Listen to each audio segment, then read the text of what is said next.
Welcome, dear friend, to this peaceful journey with Moon Mind Temple.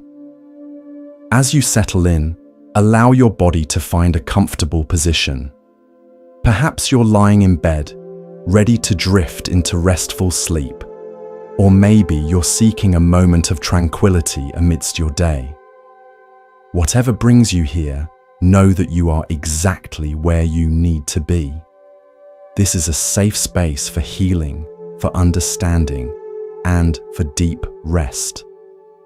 Tonight, we'll explore gentle wisdom from Zen Buddhist traditions that may help you understand your body's messages in a new light.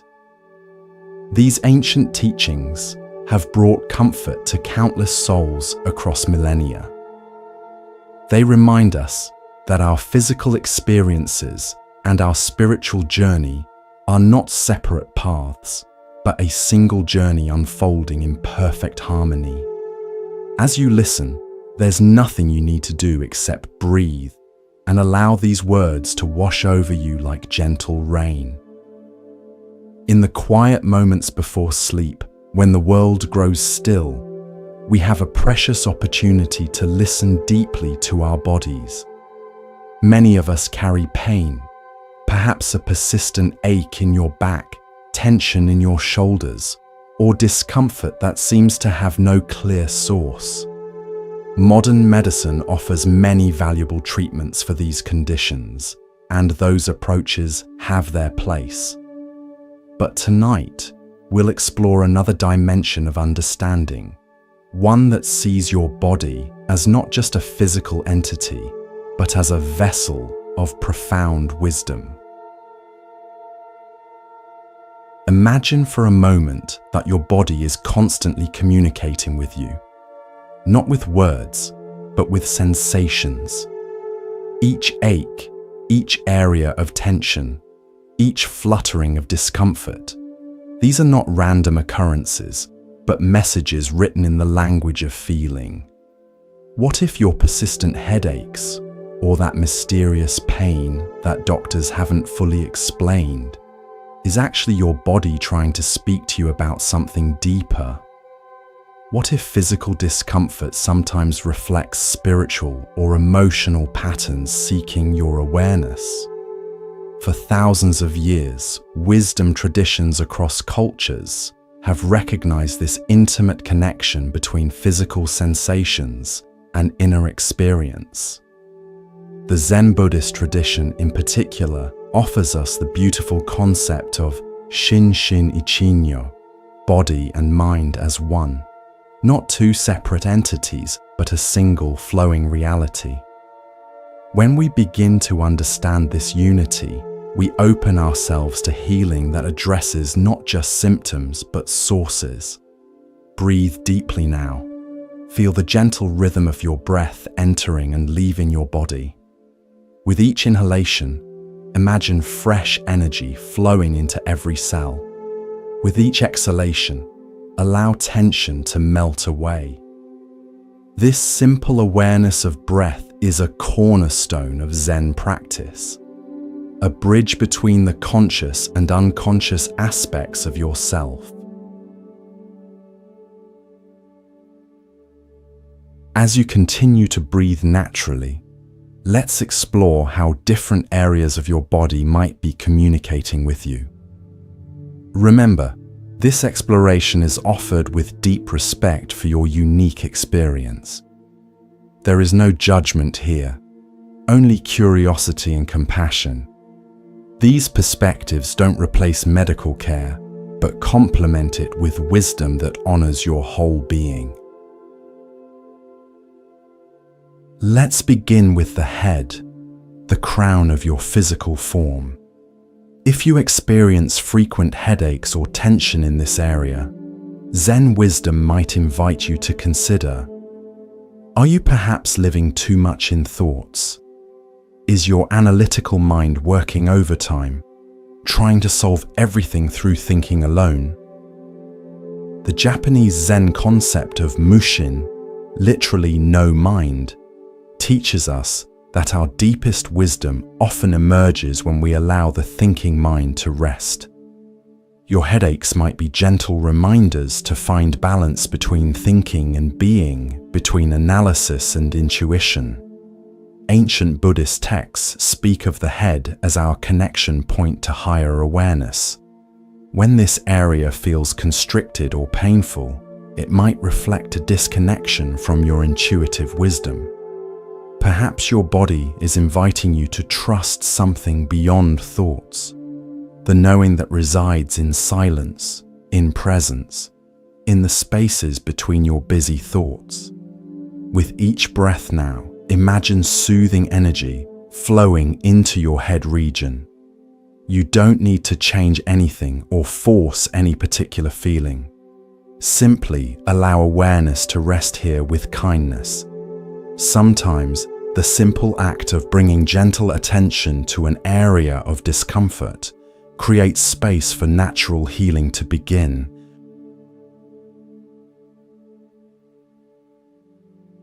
Moving now to the neck, the bridge between your head and your heart.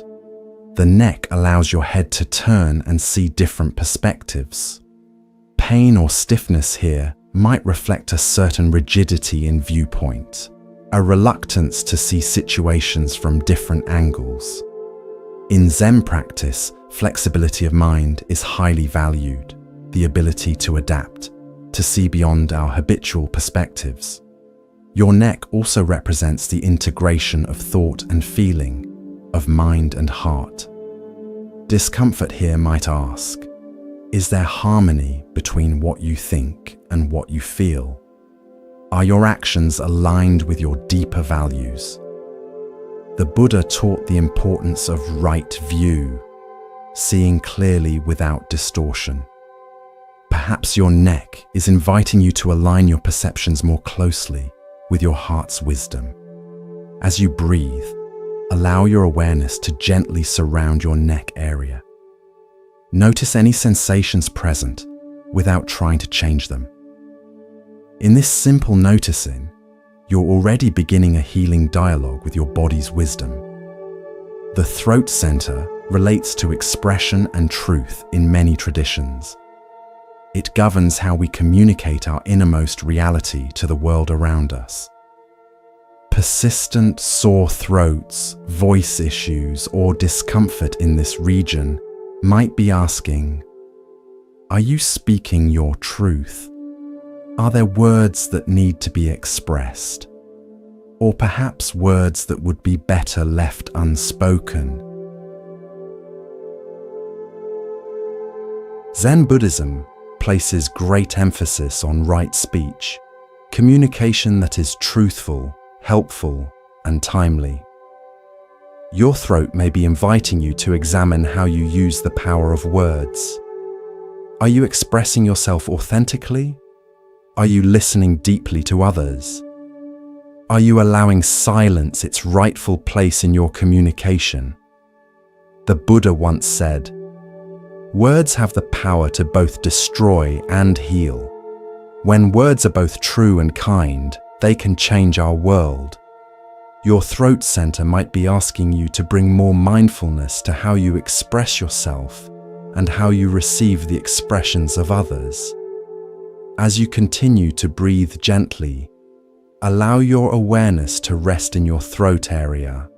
Without judgment or analysis, simply notice the sensations present. Your body knows how to move toward balance when given the gift of your kind attention. Move in now to your heart center, the seat of your emotional life. In Zen Buddhism, the heart-mind, kokoro, is considered the true center of our being. Physical discomfort in your chest, heart palpitations, or breathing difficulties may have medical causes that require attention. But these symptoms might also reflect emotional patterns seeking acknowledgement. Is your heart carrying unprocessed grief? Have past hurts created protective barriers around your capacity to feel deeply? The Buddhist practice of metta, loving kindness, begins with extending compassion toward yourself especially to the parts of your experience that feel wounded or vulnerable.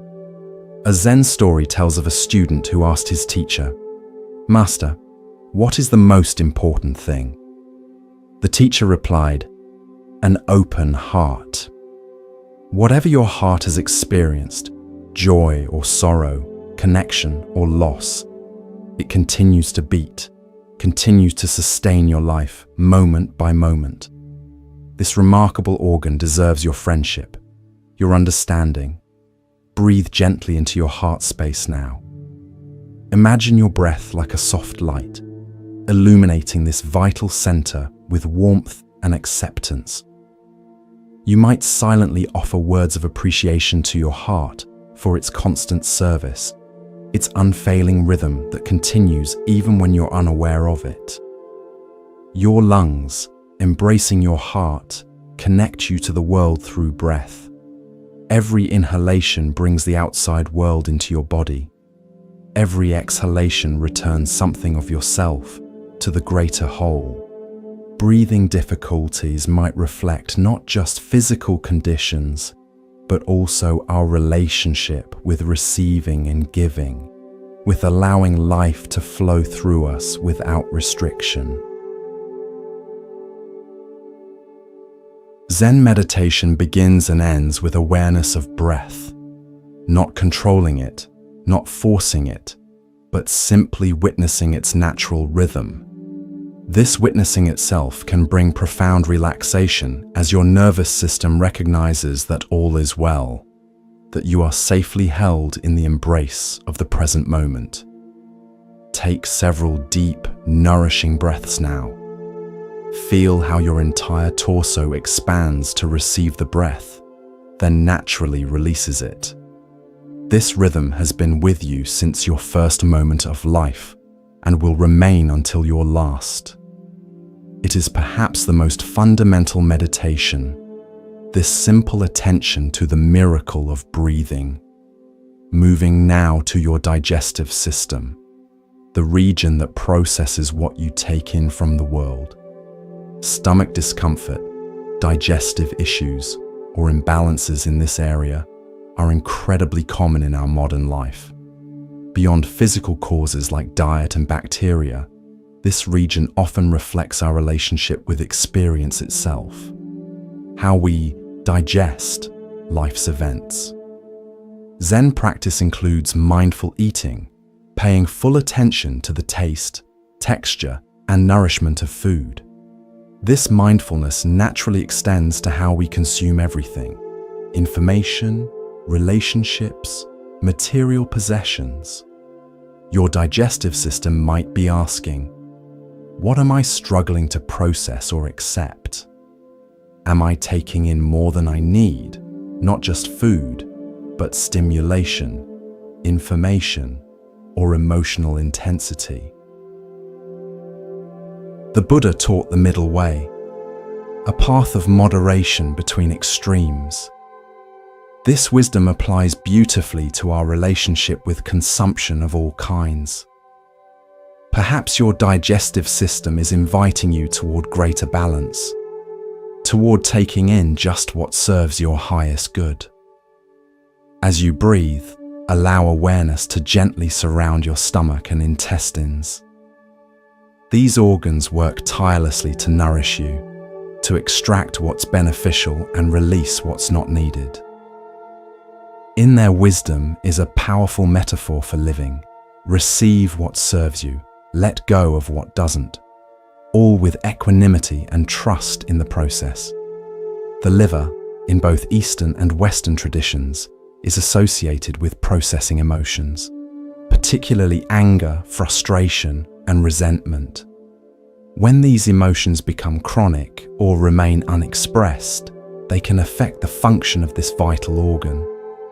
Liver issues might be asking, where am I holding on to anger? What resentments am I carrying that are ready to be released? The Buddhist practice of forgiveness is not about condoning harmful actions, but about freeing yourself from the burden of carrying resentment. This doesn't mean suppressing legitimate feelings or pretending all is well when it isn't.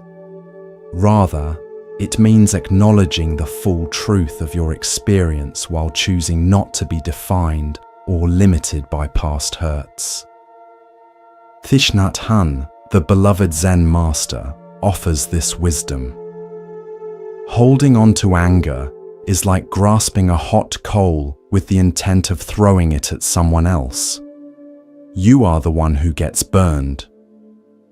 Your liver might be inviting you to examine where you can release emotional burdens that no longer serve you. Breathe gently, allowing awareness to rest in the area of your liver. This remarkable organ performs hundreds of essential functions to maintain your health. It deserves your friendship, your understanding, and the gift of emotional balance that comes from processing feelings as they arise rather than storing them. Your kidneys, according to many healing traditions, relate to our most fundamental fears, particularly fears around survival and security. These vital organs filter your blood, maintaining the delicate balance of fluids and minerals that sustain your life. When kidney function is compromised, it might reflect deeper patterns of fear or anxiety that have become chronic. Zen Buddhism offers us the concept of non-fear, not as the absence of fear, but as the capacity to be with fear without being controlled by it. Fear arises naturally in certain situations as a protective mechanism. The suffering comes not from the fear itself, but from our resistance to it, our identification with it, our belief that we are our fears. As the Buddha said, fear is a natural reaction to moving closer to the truth.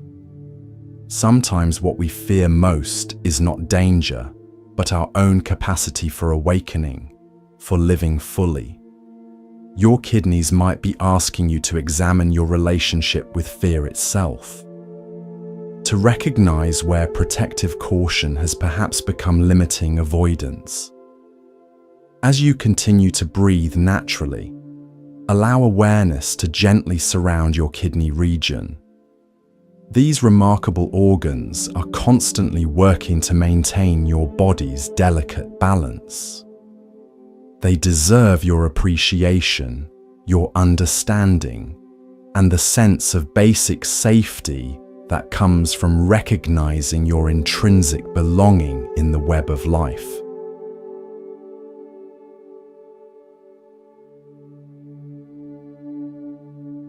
Moving to your lower abdomen, the region associated in many traditions with creativity, vitality, and procreative energy. In Japanese Zen practice, this area is called the hara, considered the physical and energetic center of your being. Cultivating awareness of the hara is central to many meditation traditions because it grounds awareness in the body rather than leaving it trapped in thought. Discomfort in this region might reflect blocked creative expression, unhealed relationship patterns, or disconnection from your vital life force. This area might be asking, have I honored my creative impulses?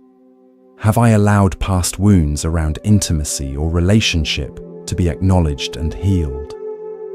Am I living from my center rather than from fear or external validation? Zen practice encourages us to find our true center, not as an intellectual concept, but as a lived experience of being grounded in our authentic nature. When we operate from this center, our actions have a different quality, more direct, more honest, more in harmony with life itself. As you breathe, allow your awareness to settle into your lower abdomen. Feel the gentle movement of breath here. This region contains your physical center of gravity. Connecting with it brings a natural sense of stability and presence, like a tree well rooted in the earth. Your spine, the literal backbone of your physical structure, carries profound metaphorical significance.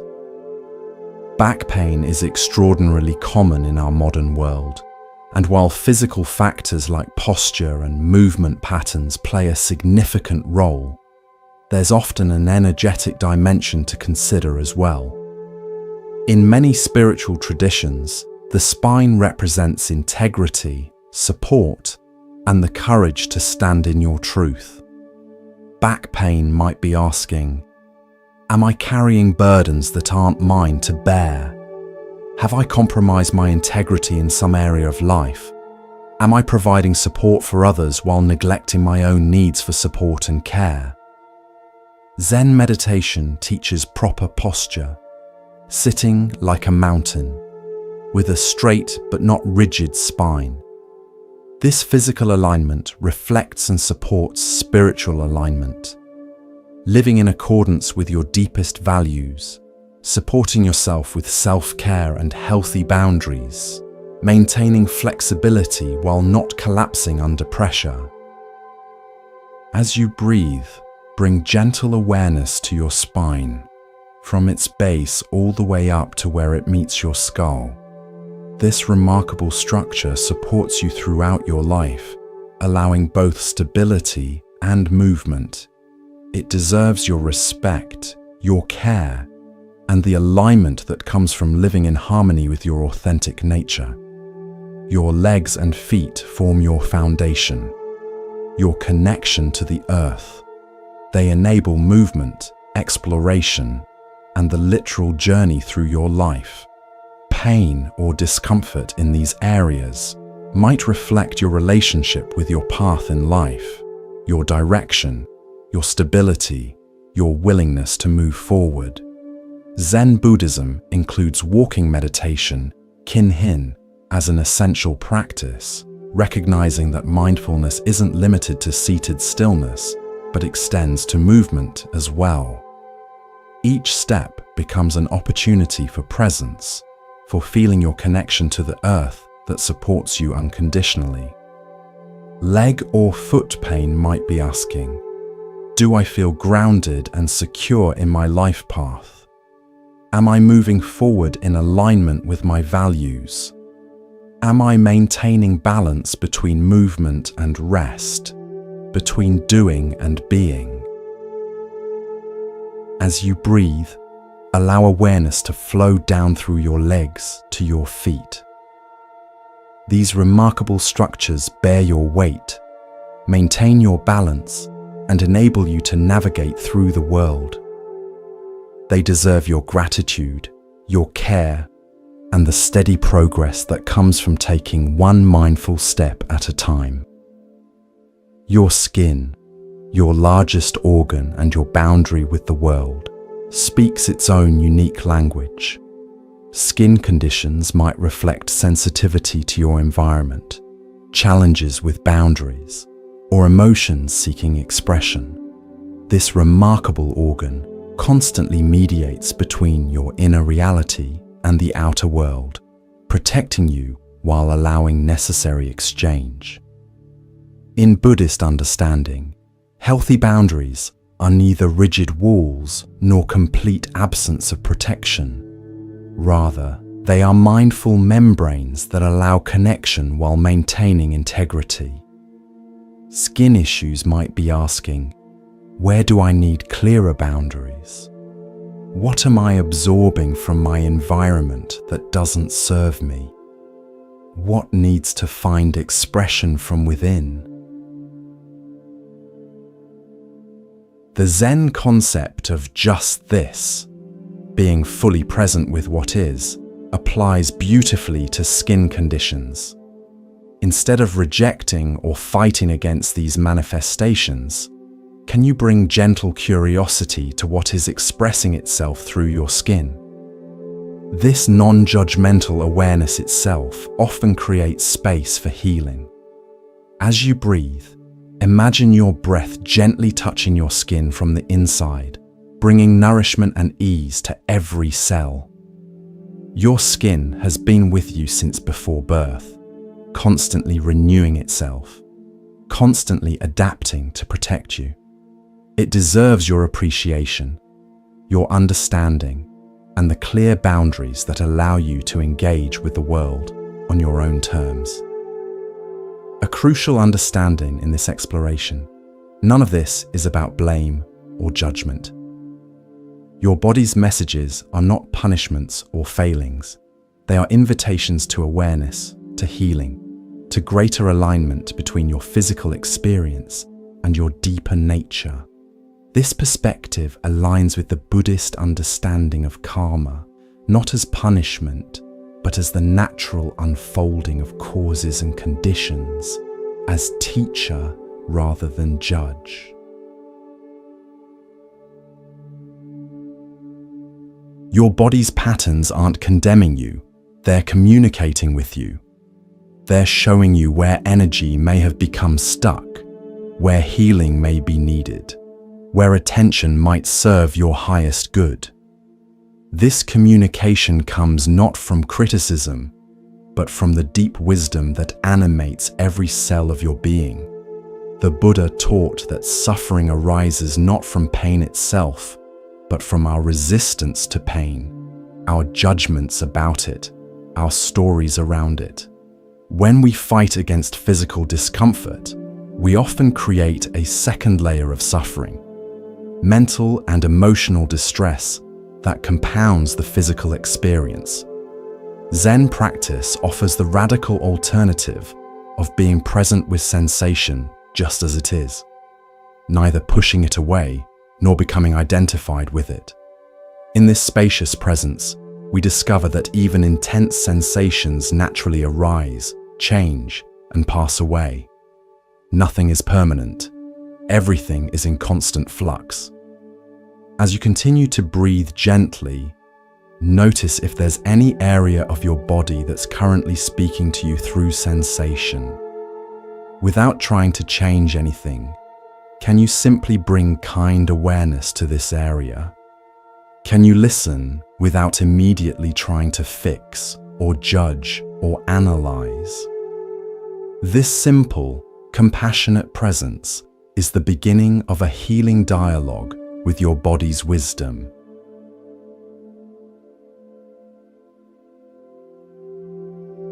Now, let's explore some practical approaches for working with your body's messages, drawing from Zen Buddhist traditions while honoring your unique experience. First, the practice of deep listening.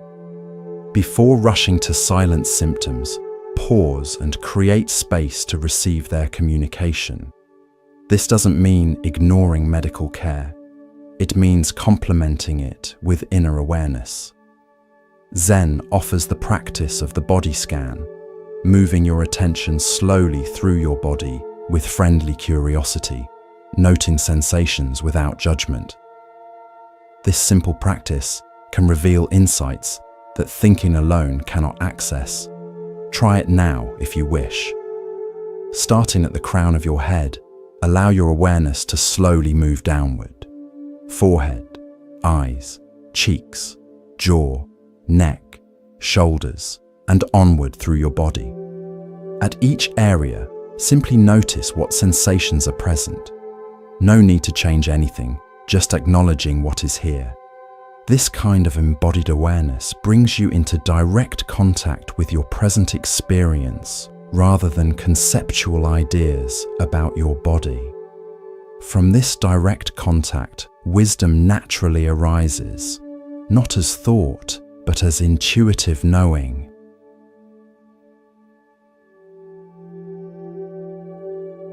The second approach is honoring emotions as they arise in your body. Many physical symptoms have emotional components, emotions that have perhaps gone unacknowledged or unexpressed. Anger, grief, fear. These aren't just mental states. They're physical experiences that, when suppressed, can manifest as symptoms. Buddhism teaches that emotions are like weather patterns. They arise, they pass. The suffering comes not from having emotions, but from either clinging to pleasant ones or rejecting uncomfortable ones. Practice acknowledging all emotional states with equanimity, recognizing their temporary nature. Zen master Thich Nhat Hanh offers this guidance. Feelings come and go like clouds in a windy sky. Conscious breathing is my anchor. When you notice emotional energy in your body, can you simply acknowledge its presence, breathe with it, allow it to be as it is without feeding it with stories? This simple presence often allows emotional energy to move and transform rather than becoming stuck. The third approach is exploring the healing power of presence itself. Many spiritual traditions, especially Zen, emphasize that simply being fully present has enormous healing potential. When you're truly present, energy that has been stuck begins to flow, patterns begin to shift, healing becomes possible. The Zen teaching of being present with what is isn't passive resignation. It's active engagement with reality as it unfolds. This presence itself can be deeply healing for body and spirit alike. Practice bringing your full attention to this moment, not divided between past and future, not fragmented among many concerns, but fully here with what is. Notice the sensations in your body, the sounds around you, the rhythm of your breath. In this undivided presence, you touch life directly, and healing naturally emerges. A fourth approach is practicing compassion, especially self-compassion. Judging your symptoms or being frustrated with your body only creates more tension. Instead, approach your body with the same kindness you would offer a dear friend who's suffering. The Buddhist practice of metta, loving kindness, can be directed towards specific parts of your body that are in pain. Rather than resisting discomfort, try directing thoughts like, "May you be at ease, may you be peaceful," toward areas of tension or pain. Imagine speaking to a part of your body that's in pain as you would to a frightened child. With gentleness, with reassurance, with patience. This compassionate approach creates a very different internal environment than frustration or rejection. An environment where healing is much more likely to flourish. The fifth approach is recognizing patterns in your physical experience. Notice if certain symptoms appear in specific situations or emotional states. These patterns can reveal connections between your physical sensations and your mental, emotional landscape. Zen Buddhism teaches us to notice patterns without becoming entangled in them, to see with clarity but without attachment. This clear seeing is the beginning of transformation. When you recognize, for instance, that your shoulders tense during certain conversations, or your stomach tightens in certain environments, you gain valuable information about how your body responds to your life circumstances. This pattern recognition isn't about blame, but about awareness. When you see clearly how various factors influence your physical experience, you gain the freedom to make different choices, choices that support your well-being rather than compromise it. As you continue to breathe gently, reflect on whether you've noticed any patterns in your body's responses to different situations in your life. This reflection isn't about analysis, but about allowing insight to emerge naturally from your lived experience. The sixth approach is working with qualified practitioners who understand the body-mind-spirit connection. From skilled acupuncturists to somatic therapists to energy workers, many modalities recognize and work with this holistic understanding of health. Remember the Buddhist middle way, avoiding extremes of either rejecting conventional medicine or relying solely on spiritual explanations. Wisdom lies in integration, in both, and rather than either-or thinking. Your healing journey may include various approaches that complement each other, each addressing different aspects of your whole being. Finally, understand that healing is a journey, not a destination. Your body's language will evolve as you evolve. New sensations may arise not as setbacks, but as signs of deeper layers ready to be addressed. The Zen concept of beginner's mind applies beautifully here, approaching each day, each sensation, each practice with fresh eyes, without assumptions about what it should be.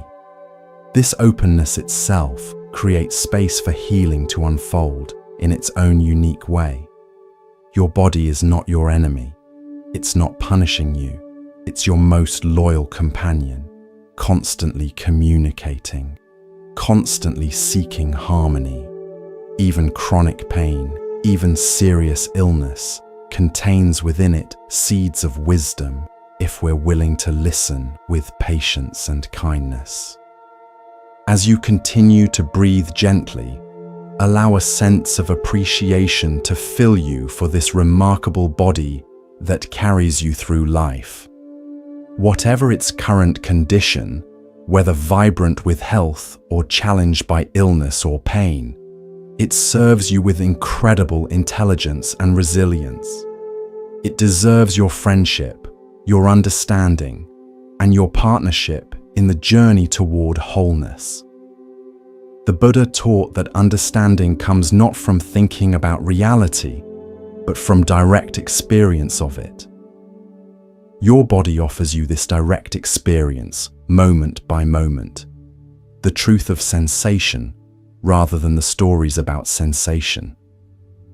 When you learn to listen to your body with compassion and clarity, you discover not just information about physical conditions, but wisdom about life itself. As this exploration continues, remember that there's no rush, no destination to reach. Healing unfolds in its own time, in its own way. Your role is simply to create the conditions where healing can flourish. Conditions of awareness, acceptance, and gentle care.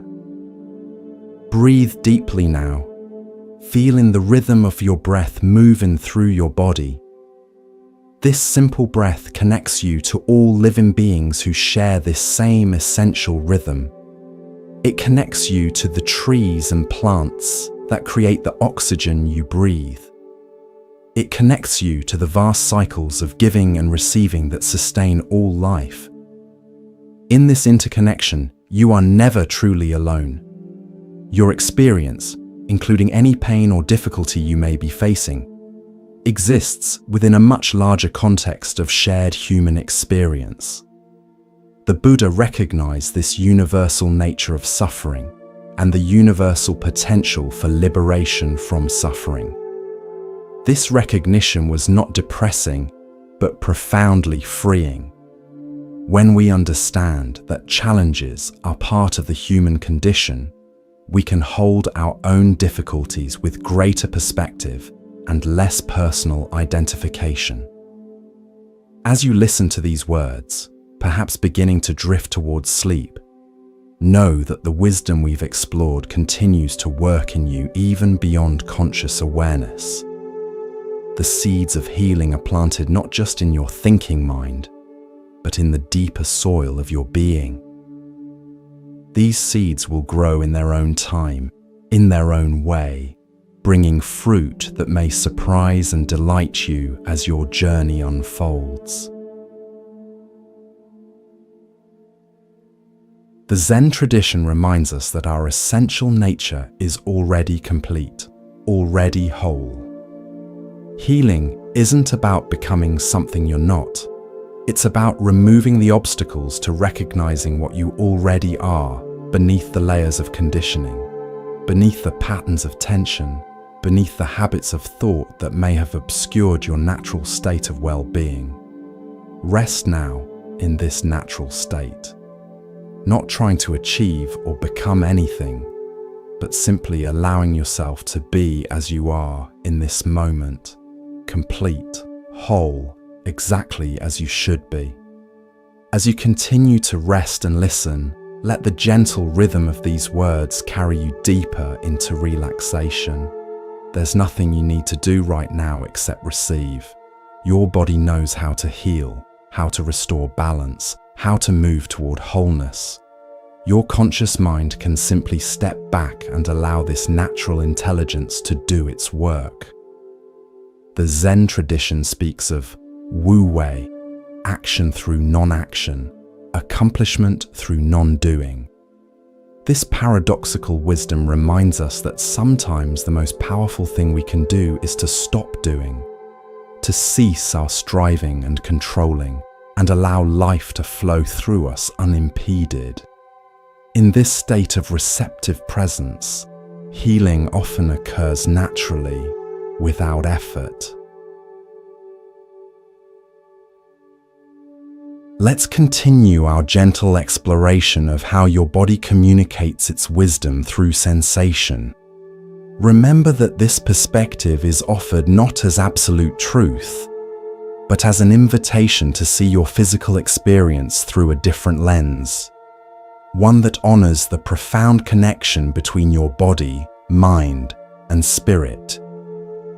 In the Buddhist understanding, these three aspects are not separate entities, but different expressions of a single reality. Your thoughts influence your physical state. Your physical condition affects your emotional landscape. Your spiritual awareness transforms how you experience both thought and sensation. These dimensions constantly interweave, constantly inform each other. Consider how quickly your body responds to a thought of danger. Your heart rate increases, your muscles tense, your breathing changes. These physical responses happen automatically, without conscious direction. Similarly, when you're physically ill or in pain, your thoughts and emotions are affected. This intimate connection works in all directions, creating a dynamic system that's constantly seeking balance.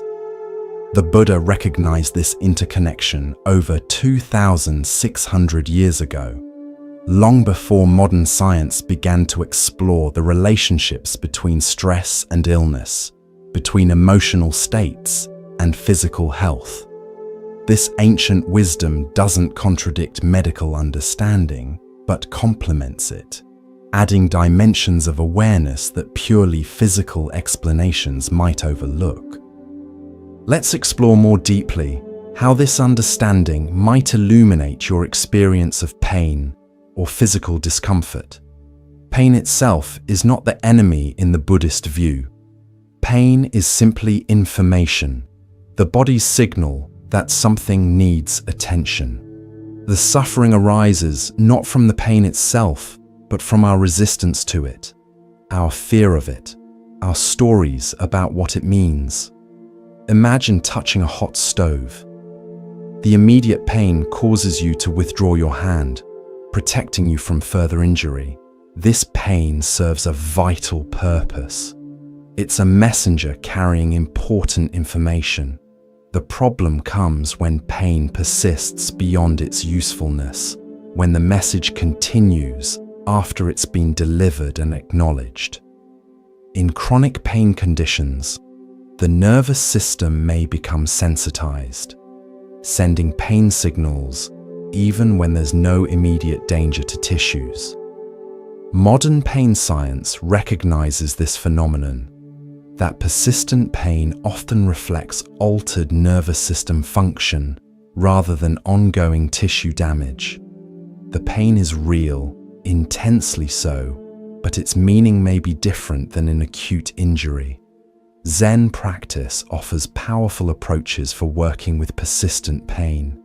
Instead of fighting against pain or becoming identified with it, we learn to observe it with spacious awareness. We notice its qualities, its location, intensity, texture. We notice how it changes moment by moment, rather than seeing it as solid or permanent. We notice the distinction between the sensation itself and our thoughts about the sensation. This mindful observation doesn't necessarily eliminate pain, but it often transforms our relationship with it. The pain may still be present, but it becomes just one aspect of our experience rather than defining or dominating it. Many people discover that when they stop fighting against pain, it somehow becomes more manageable, less overwhelming. The Buddha offered a powerful teaching through the metaphor of two arrows. The first arrow is the unavoidable pain of life, the physical sensations that arise from illness, injury, or aging. The second arrow is what we add to that experience through resistance, judgment, or fear. While we may not always be able to avoid the first arrow, we can learn not to shoot ourselves with the second. As you continue to breathe gently, notice if there's any area of discomfort in your body right now. Without trying to change this sensation, can you simply observe it with kind attention? Notice its qualities, its boundaries, how it might shift as you breathe with it. This simple, non-reactive observation is the beginning of transforming your relationship with pain. Another dimension of understanding pain comes from recognizing patterns that may connect physical sensations with emotional states or life circumstances. These connections aren't about blame, they're about awareness, about recognizing the wholeness of your experience rather than fragmenting it into separate categories. For example, many people notice that stress manifests in predictable physical ways, perhaps as tension in the shoulders, tightness in the jaw, or discomfort in the stomach. These physical expressions of stress aren't imaginary or just psychological. They're real bodily responses to emotional states. Understanding these patterns gives you valuable information about how your unique system responds to different life conditions. Similarly, physical illness or injury affects your emotional landscape. Anyone who has experienced significant pain knows how it can influence mood, patience, and perspective. Again, these emotional responses aren't weakness or failure. They're natural aspects of being human, of having a body that feels and a mind that interprets those feelings. The Zen approach invites us to see these interconnections not as problems, but as expressions of our wholeness. Rather than trying to isolate physical symptoms from emotional states, we can acknowledge how they flow into and inform each other. This integrated understanding often opens new possibilities for healing that addressing only the physical dimension might miss. As you listen to these words, perhaps growing drowsy as sleep approaches, know that this wisdom continues to work in you beyond conscious awareness. Your deeper mind receives and integrates these perspectives, allowing new understandings to emerge in their own time, in their own way. Now, let's explore some specific areas of the body and how they might communicate through sensation, drawing from both Buddhist tradition and contemporary understanding of mind-body connection. The eyes, our windows to the visible world, often reflect how we see both literally and metaphorically. Eye strain, vision issues, or eye discomfort might ask, am I seeing situations clearly? Is there something I'm refusing to see? Am I overexposed to stimulation without sufficient rest? The Buddha spoke of right view as the first aspect of the Eightfold Path, seeing reality clearly without distortion from fear, desire, or ignorance. Your eyes might be inviting you to examine how you perceive your life circumstances, to question whether your view is clouded by judgments or projections.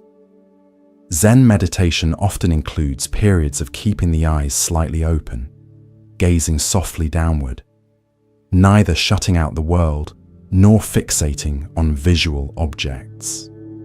This middle way of seeing mirrors the balanced awareness that sees reality neither through rose-colored glasses nor through the lens of cynicism, but with clear, compassionate recognition of what is. As you breathe, allow your eyes to rest, perhaps gently closed if you're preparing for sleep. These remarkable organs that have shown you countless images deserve periods of darkness, of rest from constant stimulation. In this restful darkness, a different kind of seeing can emerge. The inner vision that perceives not through physical light, but through the light of awareness itself. The ears, our connection to the world of sound, may communicate through conditions like tinnitus, sensitivity to noise, or frequent ear infections. These symptoms might ask, what am I hearing or not hearing? Am I listening to my inner wisdom? Am I overwhelmed by external noise without sufficient silence? Zen practice places great value on deep listening, not just to external sounds, but to the subtle voices of intuition, of conscience, of the heart's knowing. True listening happens not just with the ears, but with our entire being, a receptive presence that takes in not just words, but the spaces between words, not just sounds, but the silence from which all sound emerges. The Buddha encouraged his disciples to listen with full attention, without planning their response, while another was speaking. This complete listening creates a very different quality of understanding than the partial attention we often give, while our minds are already formulating replies. As you breathe, allow your awareness to rest in your ears, in the sensations of hearing. Notice the sounds around you without labeling or judging them. Even if you're in a quiet environment, there are likely subtle sounds, the whisper of your breath, distant environmental noises, the gentle rushing of blood in your ears. This simple attention to hearing can bring you deeply into the present moment, into direct contact with life as it unfolds now.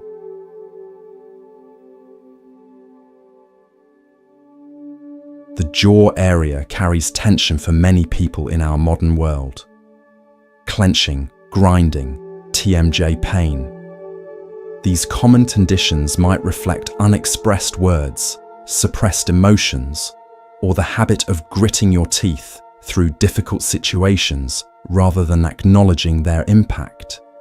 In Zen temples, meals are eaten in silence, with full attention to the act of chewing, tasting, swallowing.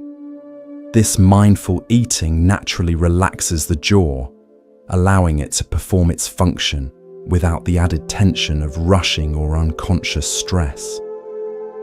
Your jaw might be inviting you to bring this kind of mindful attention to how you receive nourishment, how you process experience, how you express or withhold expression. As you breathe, allow your awareness to rest in your jaw area. Notice if there's tension here, and without trying to force relaxation, simply invite softening with your attention. The hinge of your jaw is designed to move freely, to open and close without strain. Remembering this natural capacity for ease can itself invite a letting go of unnecessary tension.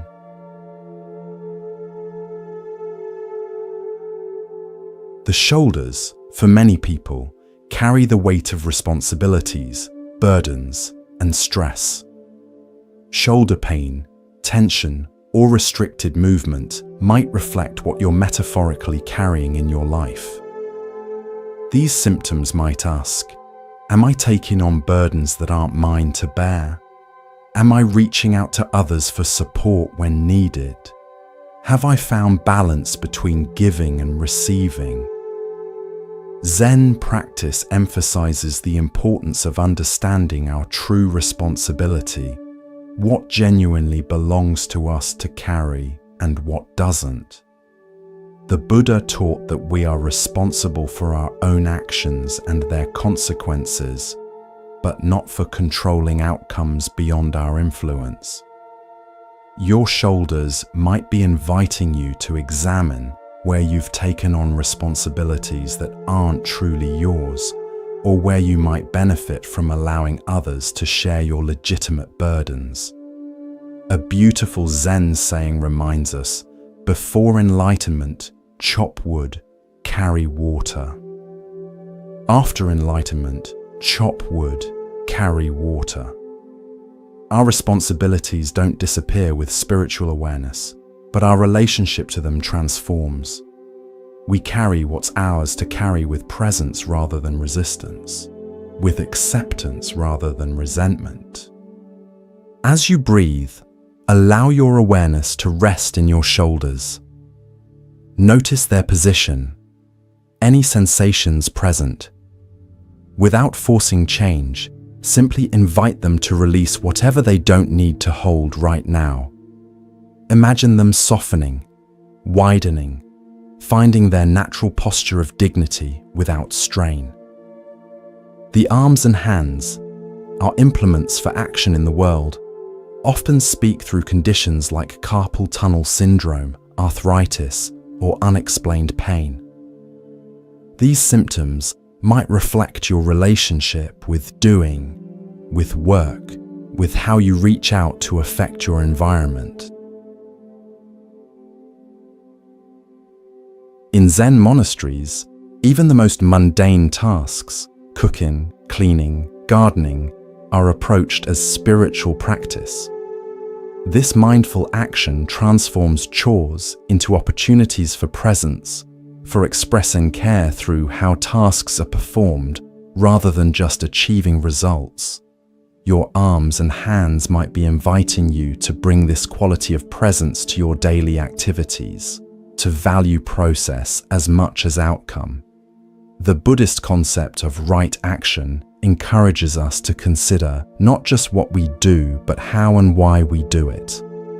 Actions performed with mindfulness, with ethical consideration, with genuine care, have a different quality than the same actions done mechanically or with resentment. This difference is felt not just by others, but in our own bodies. As you breathe, allow awareness to flow through your arms to your hands. These remarkable extensions of yourself have allowed you to touch the world, to create, to connect with others through gesture and embrace. Notice any sensations present without judgment, simply acknowledging how these faithful servants of your intentions might be feeling right now.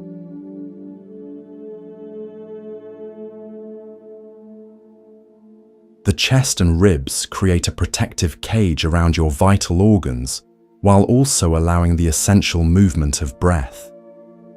Tension in this area might reflect a guarding of your heart, emotionally as well as physically. These symptoms might ask, where have I created barriers around my emotional vulnerability? Am I allowing my breath, my life force, to flow freely? Is there grief or other emotion being held in this region? Zen practice includes conscious breathing that gently expands the rib cage in all directions, front, sides, and back. This full breathing naturally massages the heart and other organs, bringing fresh blood and oxygen to tissues while releasing tension. your chest area might be inviting you to breathe more fully, to allow emotional energy to flow rather than becoming constricted. In the Buddhist understanding, protection of the heart doesn't mean walling it off from experience, but developing the capacity to remain open even amidst difficulty. True strength comes not from armoring ourselves against feeling, but from cultivating the courage to feel fully while maintaining our center. As you breathe, allow your awareness to surround your ribcage, the protective basket that houses your heart and lungs. Feel how it expands and contracts with each breath, how it provides both structure and flexibility. Imagine each breath gently massaging your heart, bringing nourishment and ease to this vital center of your being.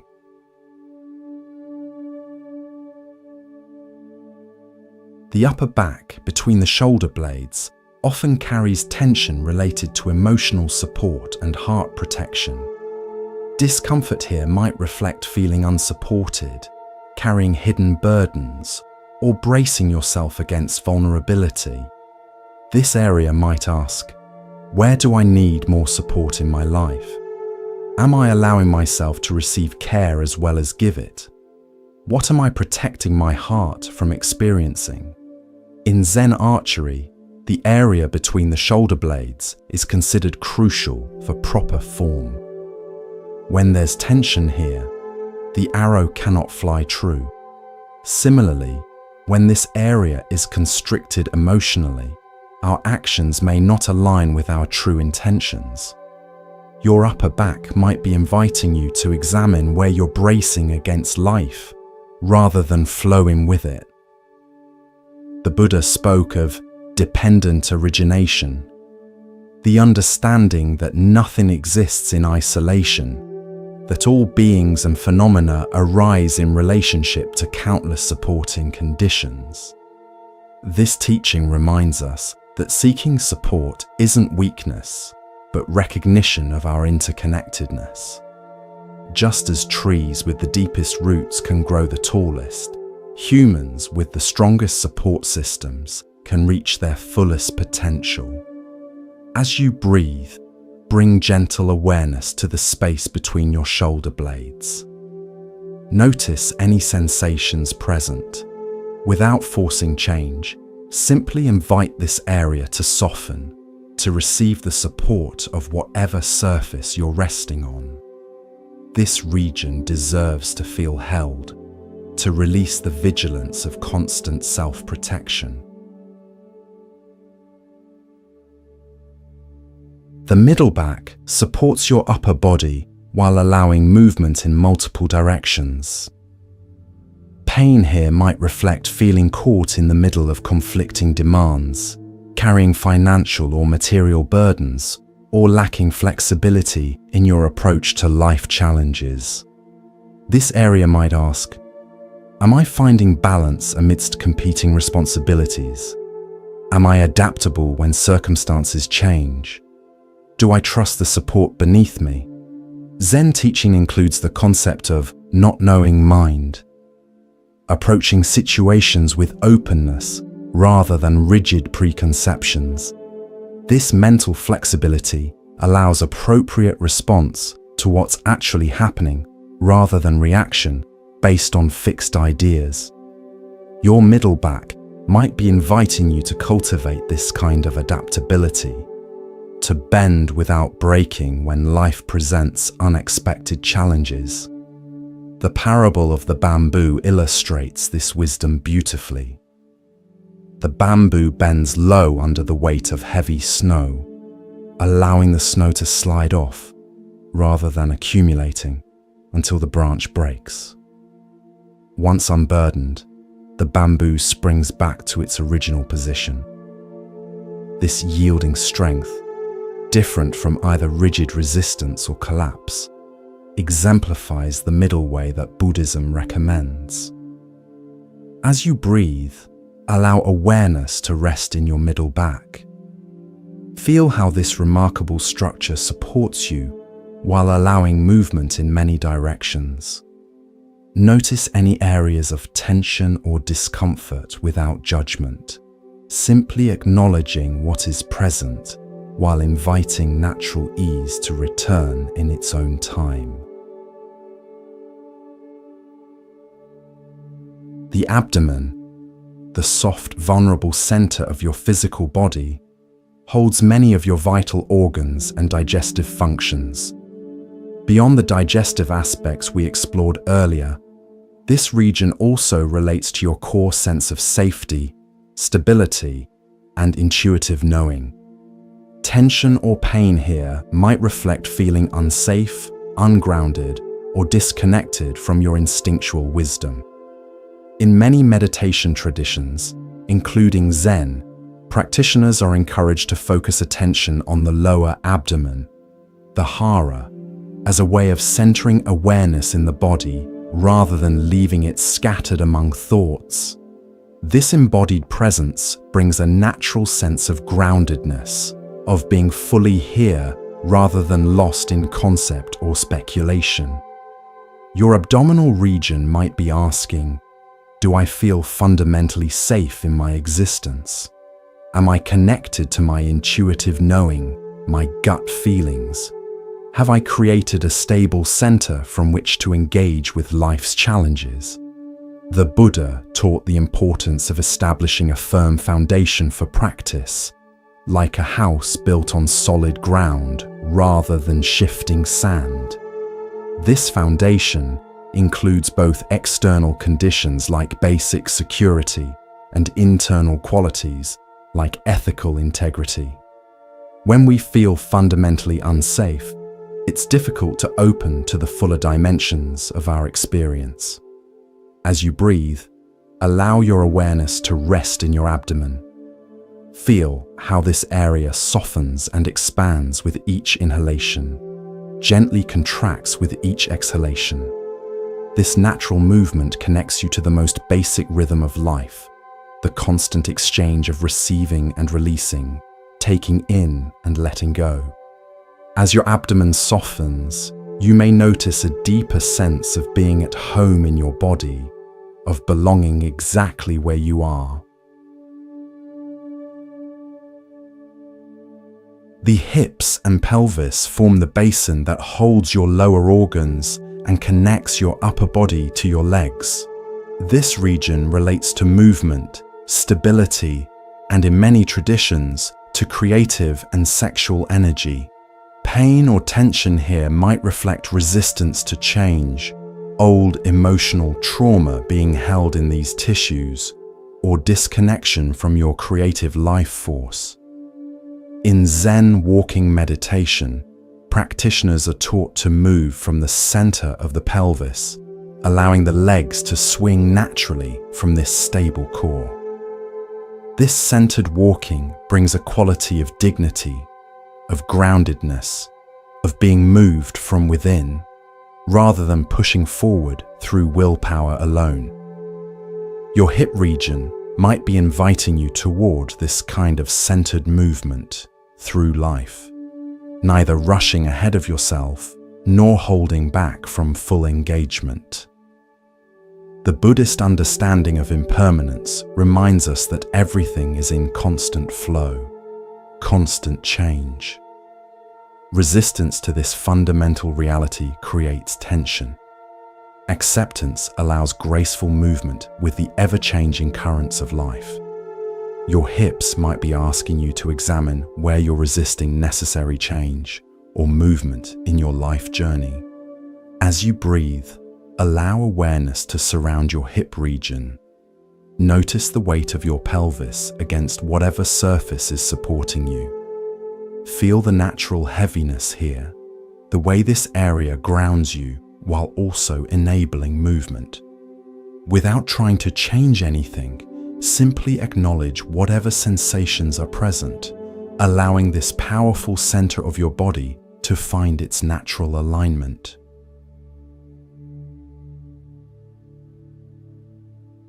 The lower back, a vulnerable area for many people in modern life, supports your upper body while connecting to your pelvis and legs. Pain here often reflects feeling unsupported in fundamental ways, carrying financial or material burdens, or lacking proper foundation in some area of life. This region might be asking, do I have adequate support for my life journey? Am I carrying burdens in isolation that could be shared? Have I created a stable foundation for my endeavors? The Buddha encouraged his followers to seek noble friends, companions on the path who support healthy development, rather than reinforcing harmful patterns. This teaching recognizes that while our spiritual journey is ultimately our own responsibility, supportive relationships create conditions where growth is more likely to flourish. Zen practice includes proper physical support during meditation, a stable cushion or bench that allows the spine to find its natural alignment. This physical support mirrors the importance of creating stable conditions in our lives generally, circumstances that support our well-being rather than undermining it. As you breathe, bring gentle awareness to your lower back. Notice how this region feels right now. Any sensations of tension, discomfort, or ease. Without trying to change anything, simply acknowledge what is present, while allowing this vital supportive structure to be held by whatever surface you're resting on. Sometimes simply recognizing where we need support is the beginning of allowing ourselves to receive it.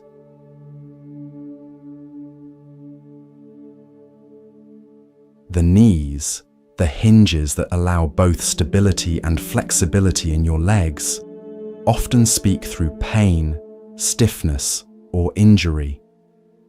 These symptoms might reflect your approach to forward movement in life, your willingness to bend rather than break under pressure, or your balance between determination and surrender. In Zen practice, walking meditation includes mindful attention to the lifting, moving, and placing of each foot.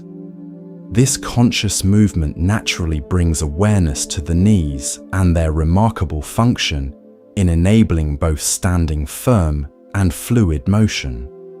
Your knees might be inviting you to find this balance in your life approach, knowing when to stand your ground and when to yield, when to persist and when to adapt.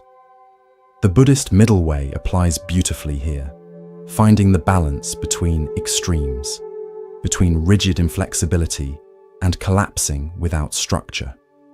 This balance isn't static but responsive, adapting to changing conditions while maintaining integrity.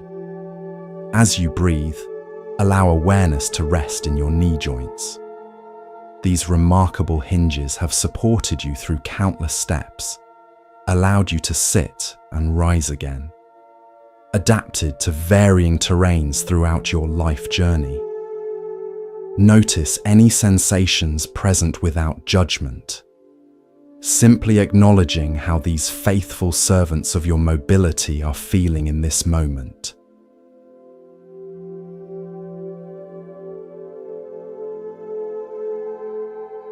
The ankles, often overlooked until they hurt, provide essential stability while allowing intricate adjustments to varying surfaces. Ankle pain or weakness might reflect feeling unstable in your life path, lacking adaptability to changing circumstances, or uncertainty about your direction. Zen practice includes full attention to each step during walking meditation, feeling the contact of foot with ground, the subtle adjustments each ankle makes to maintain balance. This mindful attention brings appreciation for these complex joints that literally keep us stable as we move through the world. Your ankles might be inviting you to notice where you need more stability in your life path, or perhaps greater adaptability to uneven terrain. The Buddhist teaching of impermanence reminds us that stable footing doesn't mean rigid fixity, but skillful adaptation to constantly changing conditions. True stability comes not from resisting change, but from developing the inner resources to respond appropriately as circumstances evolve. As you breathe, bring gentle awareness to your ankle joints. Feel how they connect your feet to your legs, how they enable both stability and movement. These complex structures have supported literally every step of your life journey. Notice any sensations present with friendly interest, allowing these vital joints to rest completely as they deserve to do.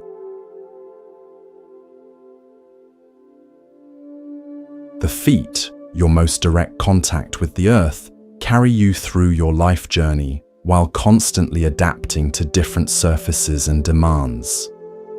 Foot pain, plantar fasciitis, or tension here might reflect your connection to the ground of being, your willingness to move forward on your path, or your fundamental trust in life support.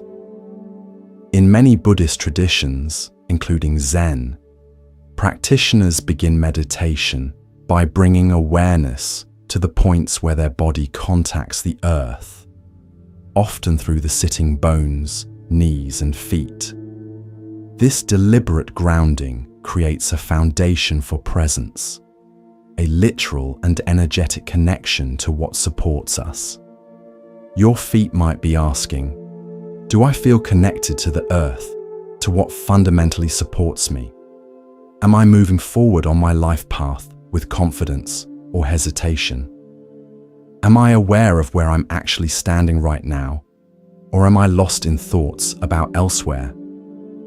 The Buddha encouraged his followers to be islands unto themselves, not in the sense of isolation, but in the sense of finding stability within, rather than constantly seeking it externally.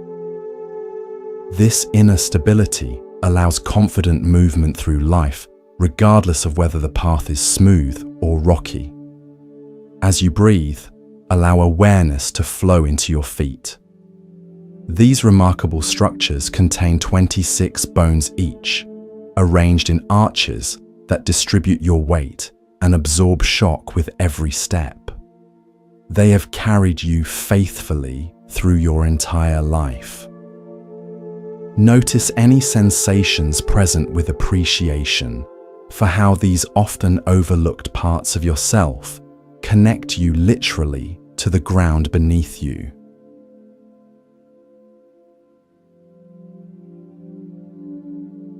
Now, having explored these different regions of your body and how they might communicate through sensation, let's remember again that this understanding isn't about blame or judgment.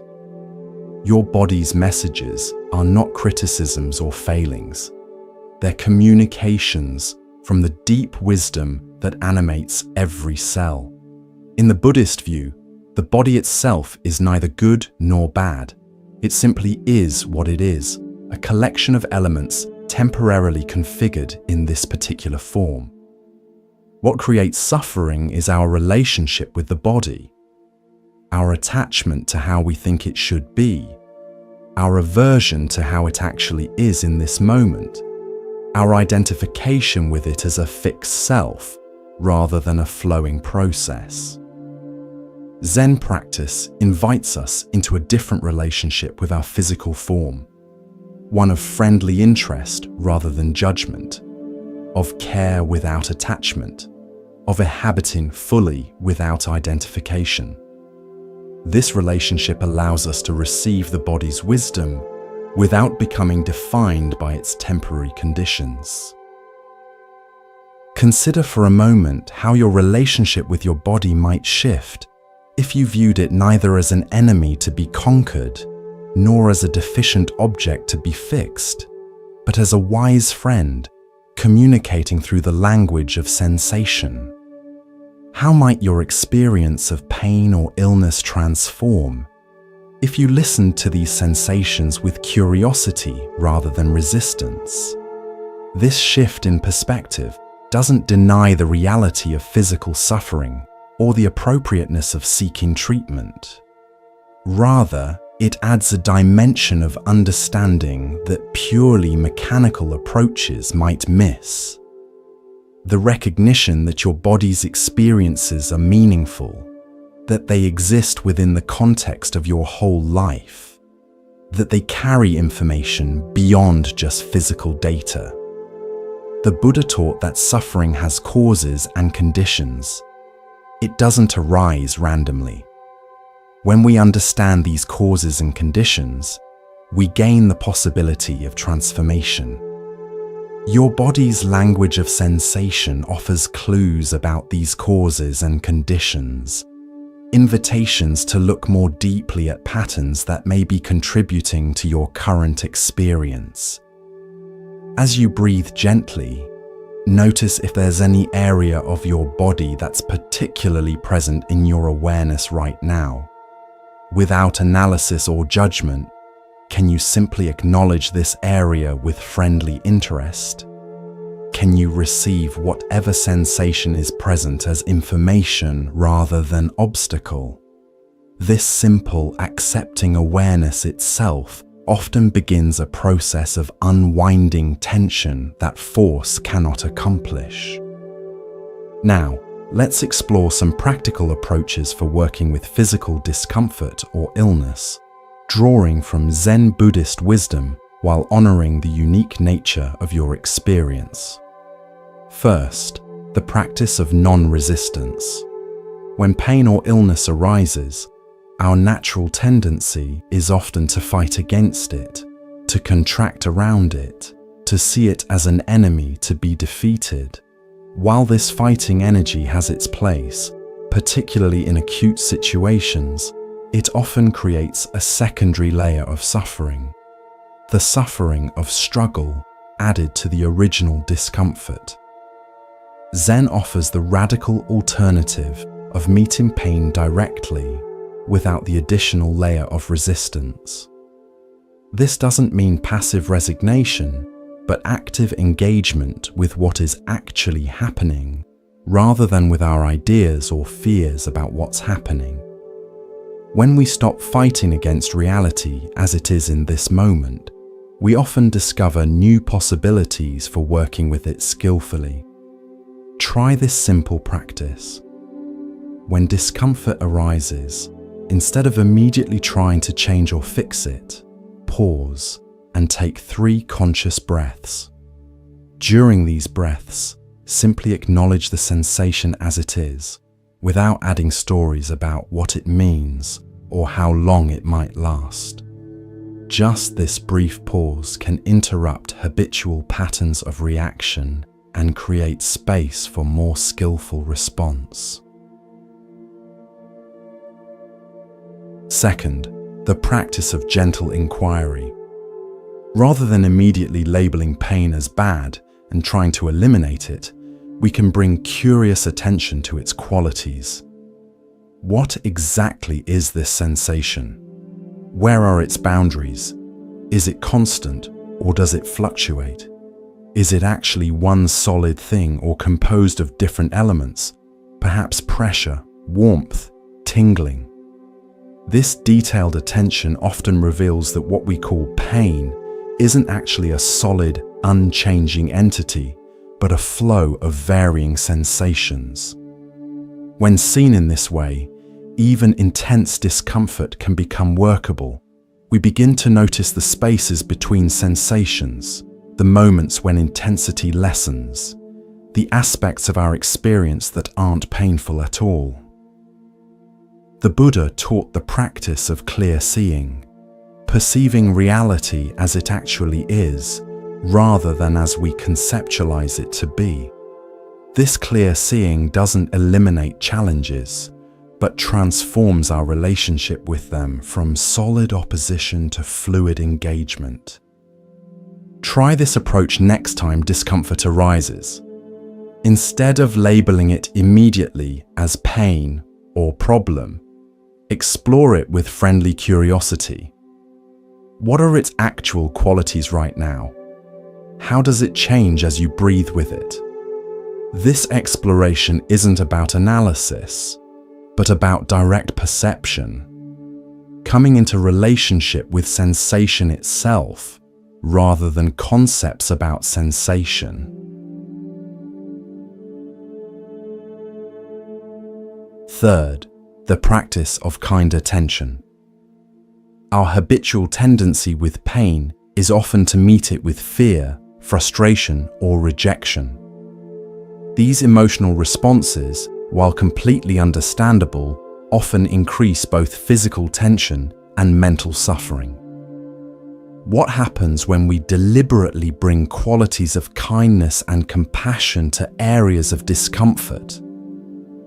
Many people discover that when they stop fighting against pain and instead surround it with gentle attention, the same quality they might offer to a suffering child or animal, something shifts. The sensation itself might not immediately disappear, but their relationship with it transforms, creating space for natural healing processes to operate more effectively. The Buddhist practice of metta, loving kindness, traditionally begins with offering good wishes to oneself. May I be safe, may I be healthy, may I be at ease. This self-compassion isn't selfish but necessary. We cannot authentically extend kindness to others if we're constantly harsh with ourselves. Your areas of physical discomfort deserve this same kindness, not because they're pleasant, but because they're part of your experience right now. Try directing thoughts of kindness toward areas of discomfort. May this area be held in compassion. May ease come to this region in its own time. Notice how this deliberate kindness affects both the physical sensation and your emotional response to it.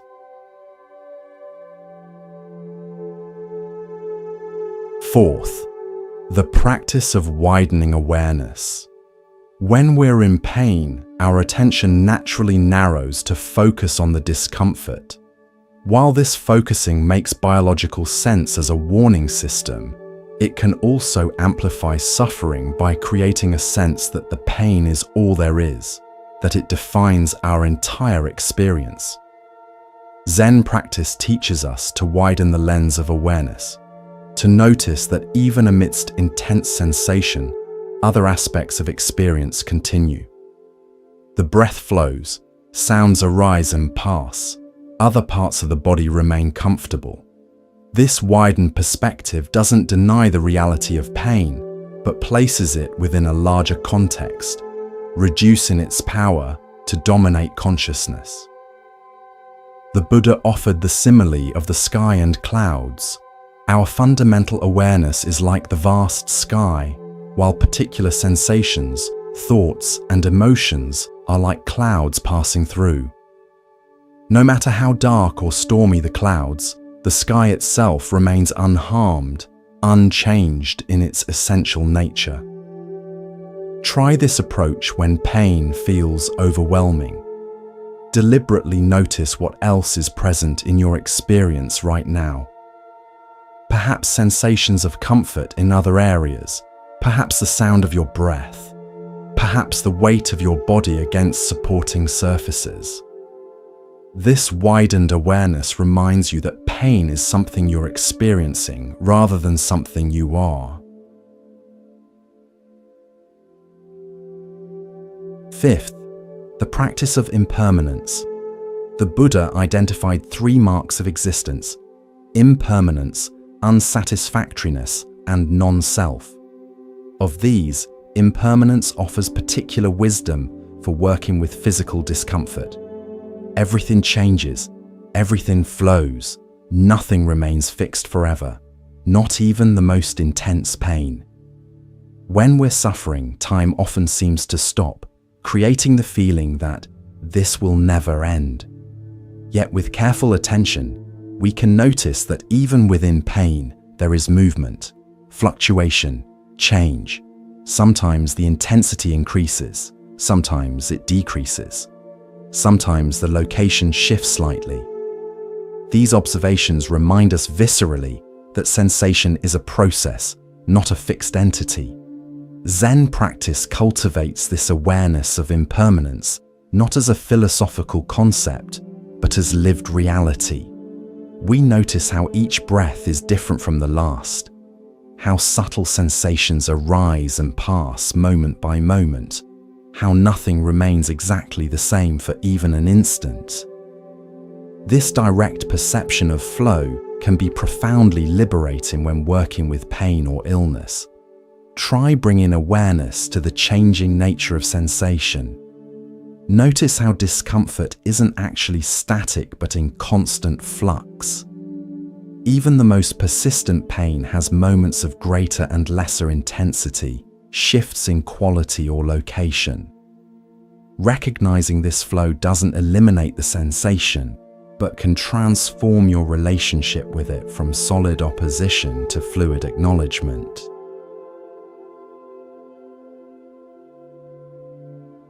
Sixth, the practice of finding meaning without blame.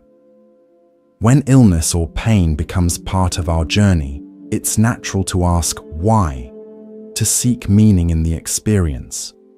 The danger comes when this search for meaning turns into self-blame or simplistic cause and effect thinking. Buddhist understanding of karma is much more nuanced than the popular idea that everything happens for a reason, or that suffering is punishment for past actions. Rather, karma recognizes the vast complexity of causes and conditions that create any particular experience, some within our control, many beyond it. Finding meaning in physical challenges doesn't require blaming yourself or others. It might mean recognizing what your body's messages have to teach you about your unique path, about your relationship with life itself. These lessons come not as punishment, but as invitation, opportunities to grow in awareness, compassion, and wisdom through direct experience. The Buddha didn't teach a path of avoiding difficulty, but of engaging with it skillfully, of finding the liberating potential within even the most challenging circumstances. Whatever physical conditions you're experiencing, whether temporary discomfort or chronic illness, contain within them seeds of wisdom if approached with patience and kind attention.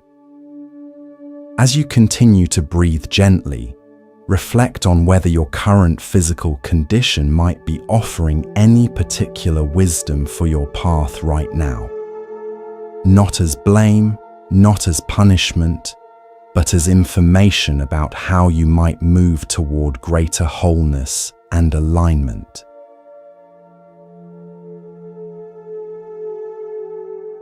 Seventh, the practice of appropriate action. While Zen emphasizes acceptance of present reality, this acceptance isn't passive resignation, but the foundation for skillful response. Once we've clearly seen what is, without resistance or denial, we can take whatever actions are appropriate to address suffering. This might mean seeking medical treatment, changing diet or exercise patterns, modifying environmental factors, or adjusting how you use your body in daily activities. The difference lies in the quality of these actions, whether they come from panicked reactivity or centered response, from rejection of what is or clear seeing of what's needed. The Buddha taught the Noble Eightfold Path, which includes both wisdom and ethical action. This teaching recognizes that insight without appropriate response remains incomplete. Your body's messages deserve not just acknowledgement, but skillful action based on clear understanding of what will best serve your well-being. Consider what actions might support your body's healing and balance right now. These might be conventional medical approaches, lifestyle adjustments, or subtle shifts in how you relate to your physical experience. Whatever actions you choose, let them arise from clear seeing rather than fear or compulsion.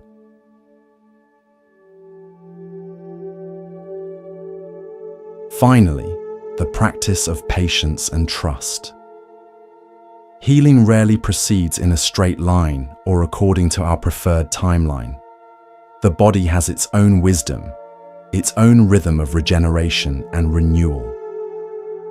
Often the most supportive stance we can take is patient accompaniment, neither forcing change nor giving up hope, but trusting the innate intelligence that animates every cell.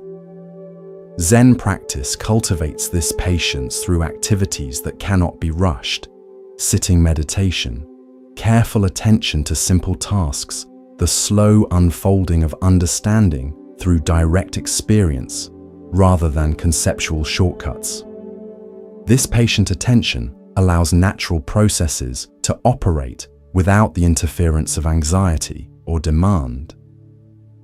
The Buddha taught that suffering, while universal, is not the end of the story.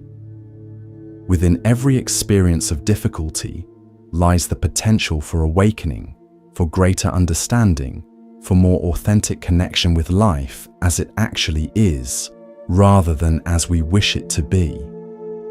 As you continue to breathe gently, perhaps growing drowsy as sleep approaches, allow a sense of basic trust to permeate your being. Your body, despite whatever challenges it may currently face, contains remarkable wisdom. It knows how to heal countless small injuries without your conscious direction. It maintains the incredibly complex balance of thousands of biochemical processes, moment by moment. It deserves your trust, your patience, your partnership in the journey toward balance. Rest now in the awareness that you don't need to figure everything out, don't need to force healing, don't need to have all the answers. Your role is simply to listen with kindness, to respond with wisdom, and to trust the intelligence that has guided your body's functioning since before you were conscious of it. Zen tradition reminds us that our essential nature is already complete, already whole. Healing isn't about becoming something other than what you are. It's about removing the obstacles to recognizing and expressing your inherent wholeness.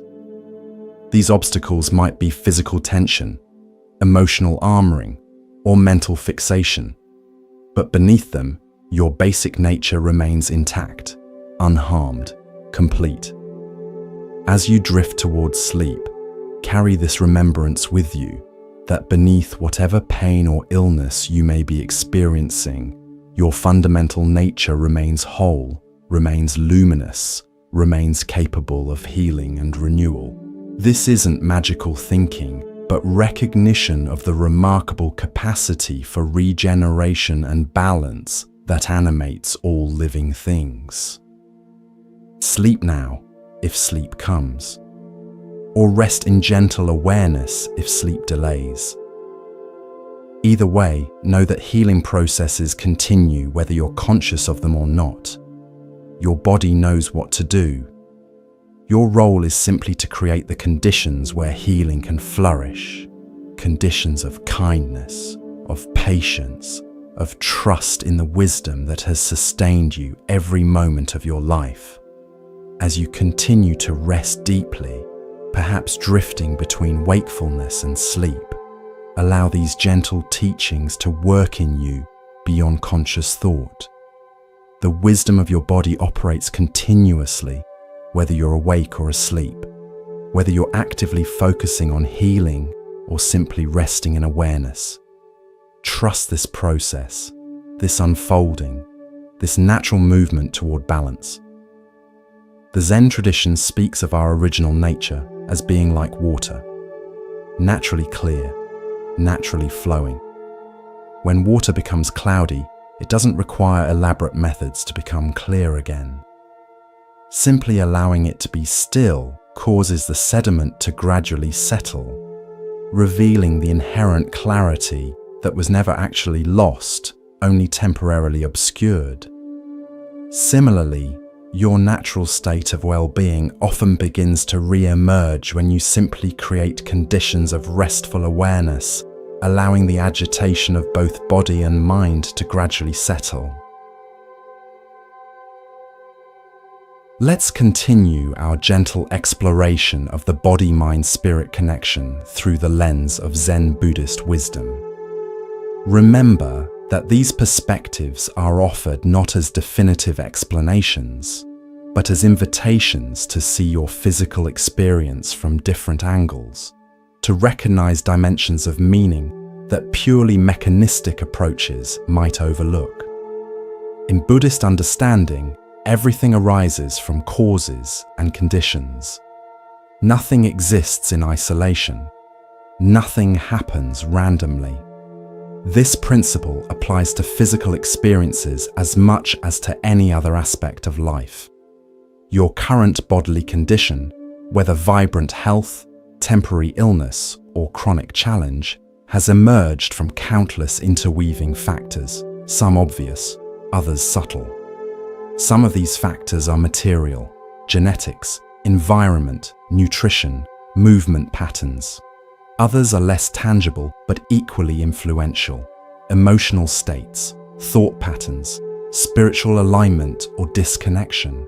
The Buddha didn't separate these dimensions into isolated categories, but recognized their constant interplay, their mutual influence.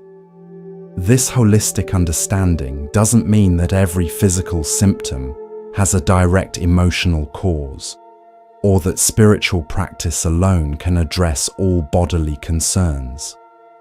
Rather, it invites us to consider the full spectrum of factors that might be influencing our physical experience, to work with these multiple dimensions rather than reducing everything to a single explanation. With this understanding as background, let's explore some specific experiences that many people encounter in their physical journey, and how Zen Buddhist perspectives might illuminate these challenges. Insomnia, difficulty falling or staying asleep, affects millions of people around the world. Modern medicine recognizes various physical and psychological factors that contribute to sleep disturbance. The Buddhist perspective adds another dimension of understanding, seeing insomnia not just as a problem to fix, but as a potential messenger carrying information about our relationship with surrender, with trust, with the natural cycles of activity and rest.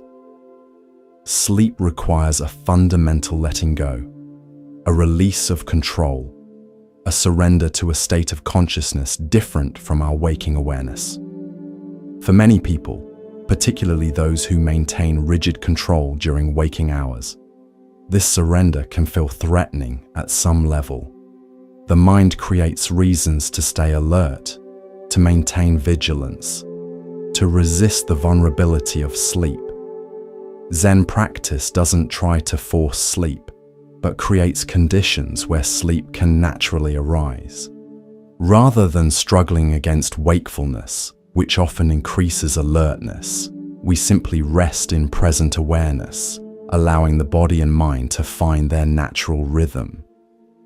This non-striving approach often allows the nervous system to shift gradually from fight or flight mode to rest and digest, creating internal conditions conducive to sleep. If you're listening to these words while struggling with insomnia, know that you're not failing, not doing something wrong. Sleep isn't something you can force through willpower. Instead, simply allow yourself to rest in the present moment, neither grasping for sleep nor pushing it away. Notice the sensations of your body against supporting surfaces, the rhythm of your breath, the thoughts and feelings that arise without becoming identified with their content. This restful awareness itself is healing, regardless of whether sleep immediately follows. The Buddha taught that everything changes, everything flows. This applies to states of wakefulness as much as to any other condition. By resting in the present without anxious thoughts about sleep, you create space for natural transitions to occur in their own time, in their own way.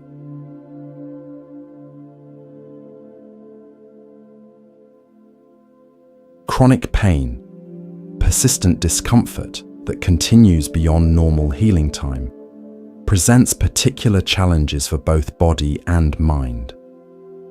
Modern pain science recognizes that long-lasting pain often involves changes in how the nervous system processes sensation, creating heightened sensitivity that can persist even when the original injury has healed. The Zen perspective doesn't contradict this understanding, but complements it with wisdom about how we relate to persistent sensation. Often, it's not just the pain itself, but our resistance to it, our stories about it, our identification with it, that amplifies suffering. When pain becomes central to our identity, when we begin to think of ourselves primarily as a person in pain, rather than a whole being who is currently experiencing pain among many other aspects of life, a certain solidification occurs that can make the condition feel more intractable. Buddhist practice offers several approaches that many people have found helpful in working with chronic pain. First is the recognition that while pain may be unavoidable in certain conditions, suffering, our mental and emotional response to pain, can be transformed through attention and understanding. The Buddha's teaching of the two arrows illustrates this distinction. The first arrow is the unavoidable pain that arises from illness, injury, or other conditions. The second arrow is what we add to this experience through resistance, judgment, catastrophizing thoughts, or beliefs about what the pain means. While we may not always be able to avoid the first arrow, we can learn not to shoot ourselves with the second. This doesn't mean denying pain or pretending it doesn't hurt. It means recognizing that our relationship with pain significantly influences how we experience it. When we meet pain with fear, frustration, or the belief that this should not be happening, we often create muscle tension, stress hormones, and mental anguish that amplify the original sensation. Zen practice invites a different relationship, meeting pain with kind awareness rather than opposition. This doesn't immediately eliminate the sensation, but it often reduces the secondary suffering that comes from fighting against reality as it is in this moment. If you're experiencing chronic pain as you listen to these words, know that this approach isn't asking you to resign yourself to suffering or to stop seeking appropriate treatment. Rather, it offers a way of being with your present experience that may create more internal space, more possibility, more ease within difficulty. Try bringing gentle awareness to the sensations present right now, without immediately labeling them as bad or something to get rid of. Notice their specific qualities, location, intensity, texture. Notice how they change, however subtly, from moment to moment. Notice the aspects of your experience that aren't painful, areas of comfort or neutral sensation, the flow of breath, sounds around you. This widened awareness reminds you that you are more than your pain, that other dimensions of experience continue even when discomfort is present. The Buddha recognized that while pain is inevitable in human life, we have choice in how we respond to it. This choice doesn't mean controlling what sensations arise, but rather how we meet those sensations, with resistance that often increases suffering, or with compassionate awareness that creates space for both acknowledgement and ease.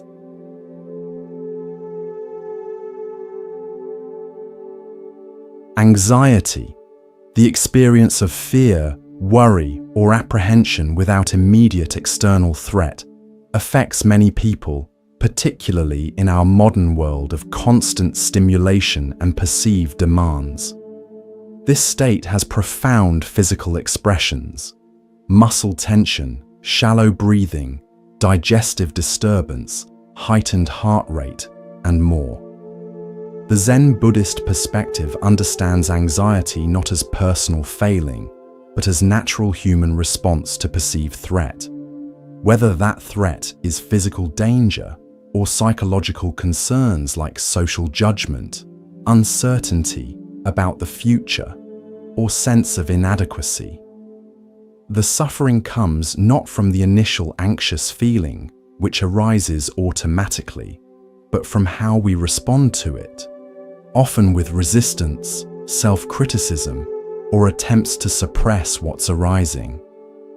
Buddhist practice doesn't aim to eliminate anxiety through force or control. Rather, it cultivates a different relationship with anxious feelings, one of kind acknowledgement rather than frightened resistance. When we meet anxiety with awareness rather than avoidance, we often discover that while uncomfortable, these feelings aren't actually dangerous. They're energy moving through our system, sometimes intensely, but always changing, always in flux. Zen meditation teaches us to sit with whatever arises in our experience without immediately trying to change it. This sitting with doesn't mean passive resignation, but active engagement with reality as it is rather than as we wish it to be. When we bring this quality of presence to anxious feelings, something interesting often happens. The feelings themselves begin to shift, to move, to transform simply through being acknowledged rather than resisted. The Buddha taught that everything is impermanent, always changing. This applies to anxious states as much as to any other condition. By observing anxiety with patient attention, we come to recognize directly that it isn't a solid, permanent state, but a flow of sensations, thoughts, and emotions that naturally rise and fall, if not held in place by resistance or identification. If you're experiencing anxiety as you listen to these words, try this simple practice. Rather than trying to make the anxiety go away, bring gentle curiosity to how it's expressing in your body right now. Where do you feel it most strongly? What are its actual sensations? Perhaps tightness, fluttering, warmth. Without judgment or analysis, simply notice these sensations with kind attention. Notice also that while part of you is experiencing anxiety, another part is able to observe this experience with relative calm. This observing awareness remains stable even as sensations and emotions fluctuate. The Buddha offered a beautiful metaphor for this relationship with difficult emotions. He suggested seeing them as clouds passing through the sky of our awareness. No matter how dark or stormy the clouds, the sky itself remains unharmed, unchanged in its fundamental nature. Your basic awareness, your capacity to notice experience, remains intact, regardless of what emotions move through it. This perspective doesn't deny the reality of anxiety or suggest that it's wrong to seek relief. Rather, it offers a way of being with anxious feelings that doesn't add the additional suffering of resistance, judgment, or identification. Many people discover that this accepting awareness itself often allows anxiety to begin shifting naturally without force or struggle. Depression, persistent feelings of sadness, emptiness, or hopelessness affects many people and has both psychological and physical dimensions. Physically, depression often manifests as fatigue, sleep disturbance, changes in appetite, and a general slowing of movement and motivation. These physical aspects aren't just in your head, but reflect real changes in brain chemistry, hormone balance, and energy regulation. The Buddhist understanding doesn't contradict the biological reality of depression, but adds perspective on how we relate to these difficult states. Often, our suffering increases not just from the depression itself, but from our judgment about it, seeing it as failure, as weakness, as something that shouldn't be happening. This added layer of judgment creates a spiral of shame and self-criticism that can deepen the original condition. Zen practice offers a different relationship with depressive states, one of compassionate acknowledgement rather than judgment or denial. This doesn't mean resigning ourselves to depression as inevitable or permanent, but rather meeting it with kind awareness while taking appropriate actions to address both its physical and psychological dimensions. The Buddha recognized that all beings wish to be happy, to be free from suffering. This natural desire doesn't mean something is wrong with us when we experience depression, but rather reflects our inherent movement toward wholeness and well-being. Depression isn't punishment or personal failing, but a complex condition arising from multiple factors, only some of which may be within our conscious control. If you're experiencing depression as you listen to these words, know that you're not alone, not broken, not failing at life. Your experience is part of the shared human journey, different in its specific expression, but connected to what many others have faced and moved through. The very fact that you're listening to these teachings suggests a part of you is reaching toward greater understanding, toward healing, toward the wholeness that remains your birthright regardless of current conditions. Try bringing gentle awareness to whatever you're experiencing right now, not to analyze or judge it, but simply to acknowledge what is present with basic kindness. Notice that while part of you may be experiencing heaviness or emptiness, another part is able to notice this experience. This noticing awareness itself isn't depressed, it's clear, present, capable of holding even difficult states with compassion rather than condemnation. The Buddha taught that liberation comes not from avoiding difficult experiences, but from meeting them with clear seeing and compassionate presence. This meeting doesn't immediately eliminate all challenges, but it creates conditions where transformation becomes possible, where we're no longer completely identified with or controlled by depressive states, even when they're present. This perspective recognizes that depression, like all conditions, changes over time. It isn't a permanent identity, but a temporary constellation of physical, emotional, and mental factors that naturally shift when given appropriate support. This support might include conventional treatment like medication or therapy, lifestyle adjustments like movement and social connection, and spiritual practices that cultivate presence and compassion. The body's aging process brings its own particular challenges and opportunities for spiritual understanding. As systems naturally change over time, we may experience decreasing physical strength, changes in energy levels, shifts in sleep patterns, and various forms of discomfort that weren't present in youth. The Buddhist perspective on aging is neither denial nor resignation, but clear recognition of natural process. The Buddha identified aging as one of the universal experiences of being human, not something that happens only to the unfortunate few, but a shared journey that connects us across all times and cultures. This recognition doesn't mean we should neglect appropriate care for our aging bodies or resign ourselves to unnecessary suffering. Rather, it invites us to meet the aging process with clear seeing and kind acceptance, taking wise action where helpful while acknowledging what naturally changes over time. Zen practice includes embracing impermanence not as philosophical concept, but as lived reality. We notice directly how everything constantly changes, not just over decades, but moment by moment.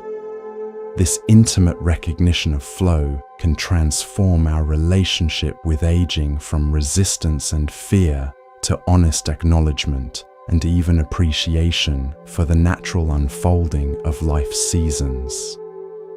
If you're experiencing physical changes related to aging as you listen to these words, consider how your relationship with these changes might transform if you met them not as personal failing or cosmic injustice, but as natural process shared by all living beings. What if the aches or limitations weren't problems to be solved or enemies to be fought, but simply aspects of your current experience to be acknowledged with kindness and accommodated with wisdom? The Buddha taught that resistance to natural process creates suffering beyond the inherent challenges of the process itself. When we fight against reality as it is, whether that's the reality of a younger body experiencing temporary illness or an older body experiencing natural changes, we create a second layer of anguish through our insistence that things should be different than they are. This doesn't mean we shouldn't take good care of ourselves as we age or seek appropriate treatment for conditions that can be addressed. It means doing so from a place of kind acceptance rather than bitter resistance, recognizing what we can influence while making peace with what naturally changes over time. Many spiritual traditions, including Buddhism, recognize that aging often brings gifts alongside its challenges. Perspective that comes only through lived experience, wisdom born of navigating life's complexities over time, freedom from certain concerns that may have dominated younger years. These gifts don't eliminate physical discomfort, but exist alongside it, part of the complete experience of living a full human life. As you continue to breathe gently, perhaps drifting between wakefulness and sleep, consider what it might be like to meet your body with friendly interest rather than judgment or demand, accepting its current condition while taking appropriate care, acknowledging its messages without being defined by them. This accepting awareness creates internal conditions where healing and balance can flourish, regardless of your specific physical circumstances. The Buddha offered a powerful teaching through the metaphor of the raft. He described a traveler who builds a raft to cross a dangerous river. Upon reaching the far shore safely, the traveler has a choice: to carry the heavy raft on his head as he continues his journey, or to leave it behind with gratitude, recognizing that it served its purpose and is no longer needed. This teaching applies beautifully to how we work with various approaches to healing and well-being. Different methods, whether conventional medical treatments, alternative therapies, or spiritual practices, serve as rafts to help us navigate particular challenges. The wisdom lies in using what serves our journey without becoming rigidly attached to any single approach, in recognizing when something has fulfilled its purpose and perhaps a different method is now needed. Zen Buddhism emphasizes pragmatism over dogma, using what works in a given situation rather than clinging to fixed ideas about what should work. This flexible approach allows us to draw from various wisdom traditions, including modern medicine, while maintaining the discernment to recognize what's actually helpful in our unique circumstances. As you listen to these teachings, perhaps certain perspectives resonate with your experience while others feel less relevant. Trust this resonance, this intuitive recognition of what serves your particular journey. Take what's helpful and leave the rest, using these perspectives as offerings rather than prescriptions, as possibilities rather than absolutes.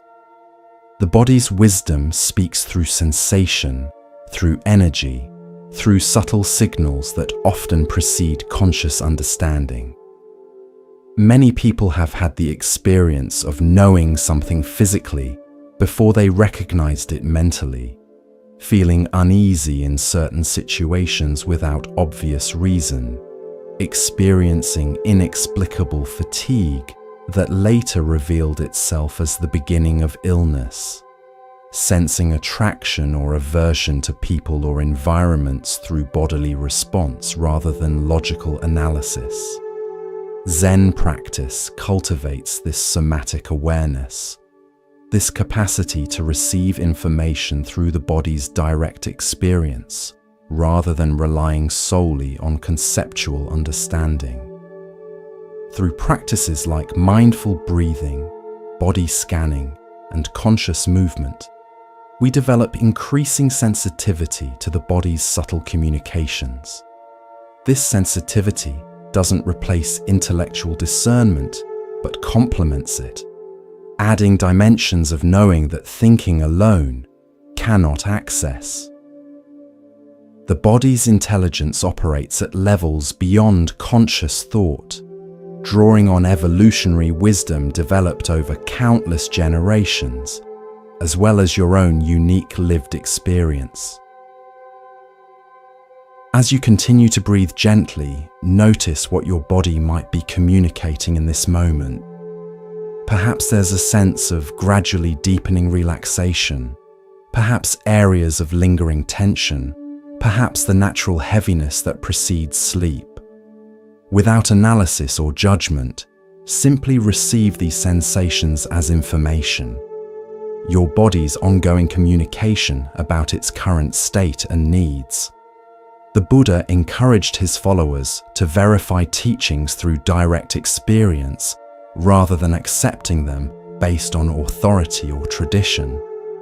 This empirical approach applies beautifully to understanding your body's unique patterns and needs. While general principles of health and healing provide useful guidelines, each person's bodily experience is distinct, influenced by countless factors both inherited and developed over time. This understanding invites you to become your own compassionate researcher, observing patterns, noticing what supports your well-being and what undermines it, recognizing your unique responses to different foods, activities, environments, and relationships. This isn't self-absorbed fixation, but mindful attention to the wisdom available through your direct experience.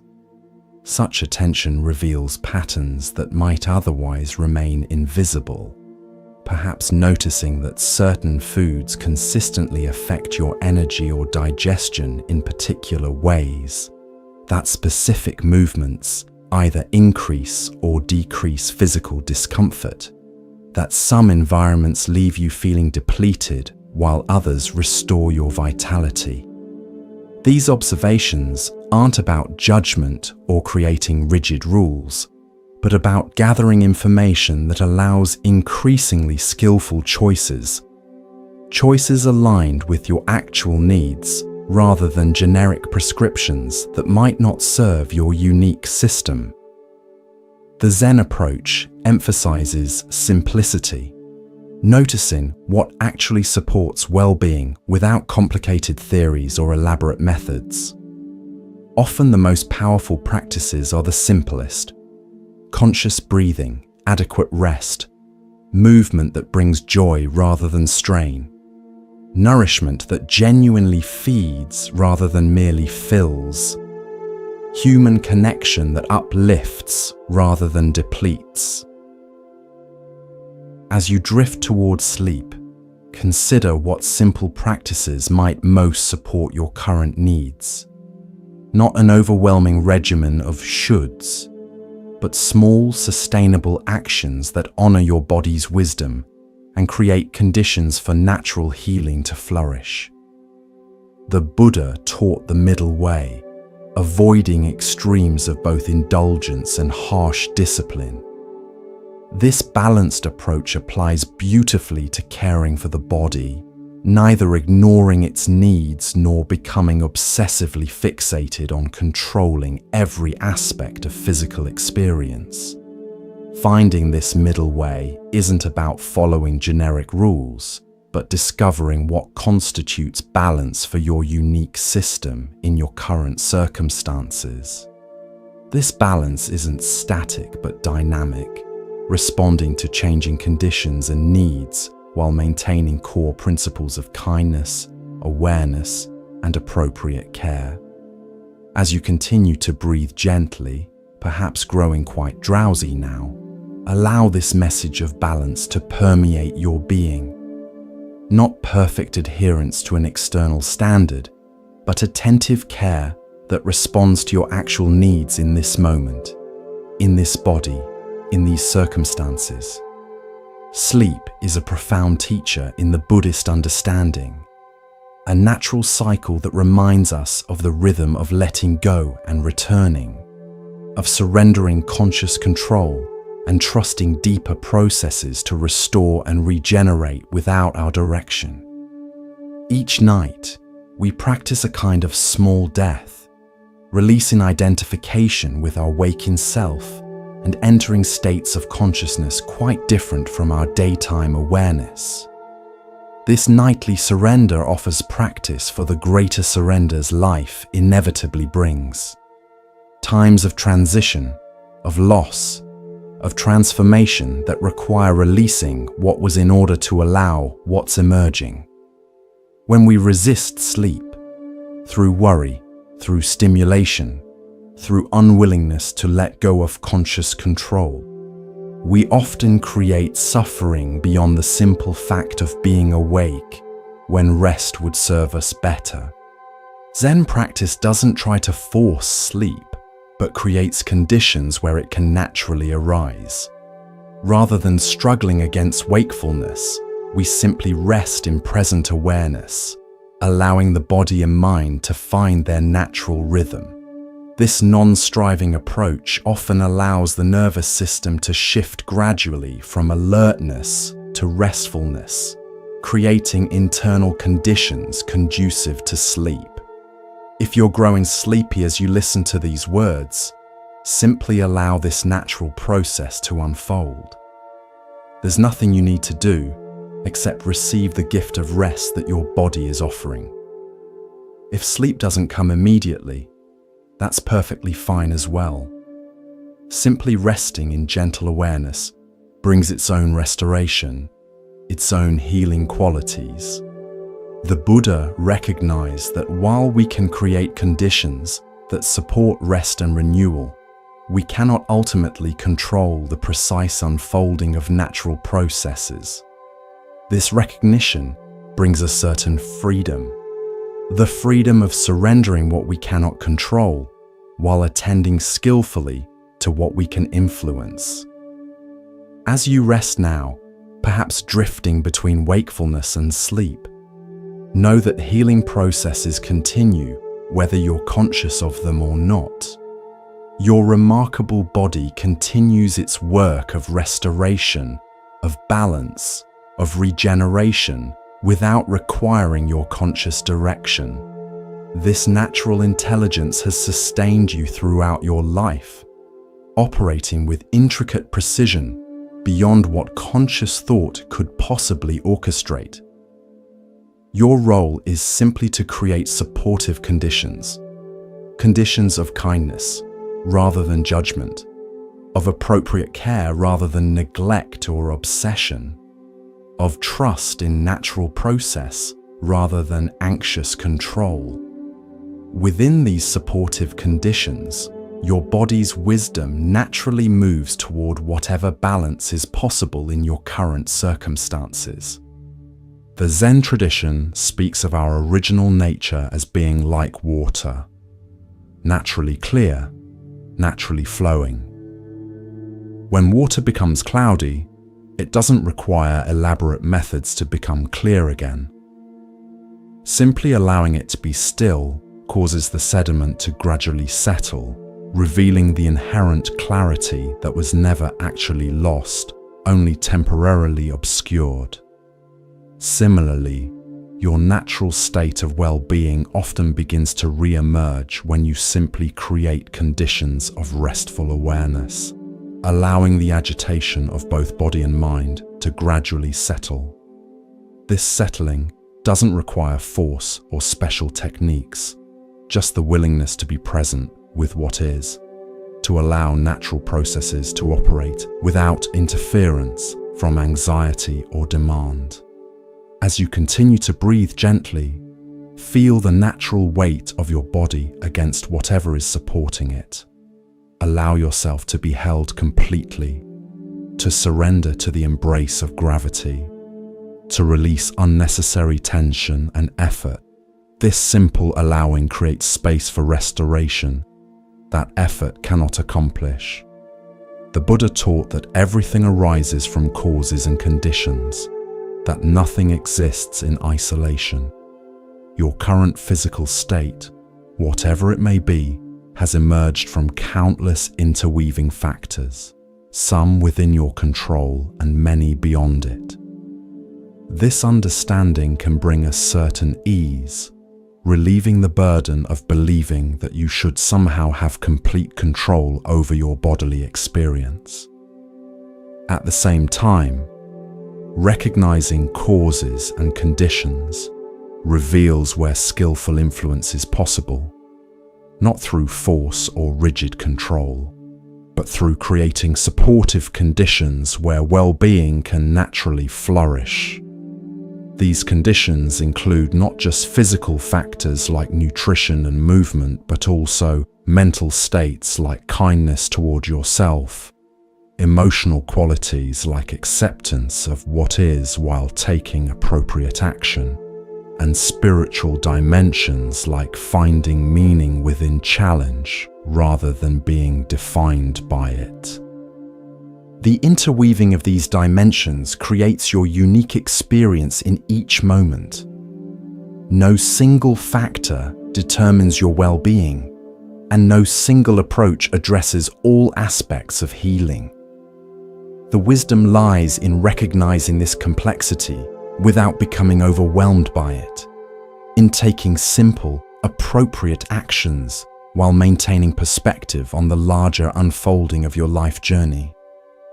As you rest now, perhaps quite close to sleep, allow all effort to fall away.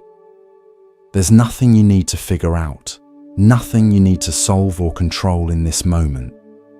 Simply receiving these words, these gentle reminders of what you already know at some level, that your body carries profound wisdom, that healing unfolds in its own time and way, that beneath whatever challenges you may face, your essential nature remains whole, unharmed, capable of renewal. The Zen tradition speaks of original face, the aspect of ourselves that exists prior to all conditioning, all experiences, all identifications with temporary states. This original nature remains intact regardless of physical condition, emotional state, or life circumstances. It isn't damaged by illness, isn't diminished by limitation, isn't defined by any particular experience, but rather holds all experience within its spacious awareness. Connecting with this original nature brings a profound sense of peace, not because external conditions have changed, but because we recognize something within us that remains untouched by changing conditions. This recognition doesn't eliminate physical challenges, but transforms our relationship with them, from identification to compassionate witnessing. As you drift towards sleep, allow yourself to rest in this witnessing awareness, the aspect of yourself that notices sensations, thoughts, and emotions without becoming completely identified with their content.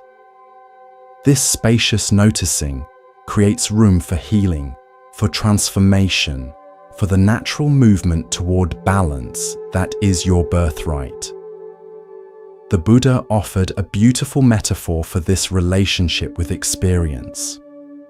He suggested seeing sensations, thoughts, and emotions as clouds passing through the sky of our awareness. No matter how dark or stormy the clouds, the sky itself remains unharmed, unchanged in its fundamental nature. Your basic awareness, your capacity to notice experience, remains intact regardless of what moves through it. Rest now in this sky-like awareness, allowing all experience to move naturally, without resistance, without grasping, without unnecessary commentary. In this simple allowing, a profound healing often begins, not through effort or control, but through creating space where natural intelligence can operate unimpeded. If sleep comes now, receive it as a gift, surrendering conscious control to the wisdom that continues to operate beyond your awareness. If sleep delays, that's perfectly fine as well. Simply resting in gentle awareness brings its own restoration, its own healing qualities. Either way, know that you're exactly where you need to be in this moment, held in the embrace of a universe that includes both challenge and renewal, both difficulty and ease, both the particularity of your unique journey and the universality of experiences shared by all living beings. The Buddhist understanding of interconnection reminds us that we're never truly isolated in our experience, never completely separate from the web of life that sustains us in every moment. Your breath connects you to the plants that create oxygen, to the atmosphere that holds it, to all beings who share this essential rhythm of receiving and releasing. Your body contains elements that have existed since the beginning of time, temporarily configured in this particular form, eventually to return to the greater whole from which they arose. This interconnection doesn't eliminate the uniqueness of your journey or the specificity of your challenges. Rather, it places them within a larger context, reminding you that whatever difficulties you face them as part of humanity's shared experience, as part of life's ongoing unfolding. The Buddha recognized both the universality of human suffering and the universality of the potential for liberation from suffering. This recognition was not depressing, but profoundly freeing. When we understand that challenges are part of the human condition, we can hold our own difficulties with greater perspective and less personal identification. As you continue to rest, perhaps very near sleep now, allow this perspective of interconnection to bring a sense of being held within something larger than your individual experience, not separate, not isolated, but part of the vast web of life that includes both joy and sorrow, both ease and difficulty, both the particular and the universal. The Zen tradition offers a beautiful teaching through the image of bamboo in snow. When heavy snow falls, the bamboo bends low under its weight.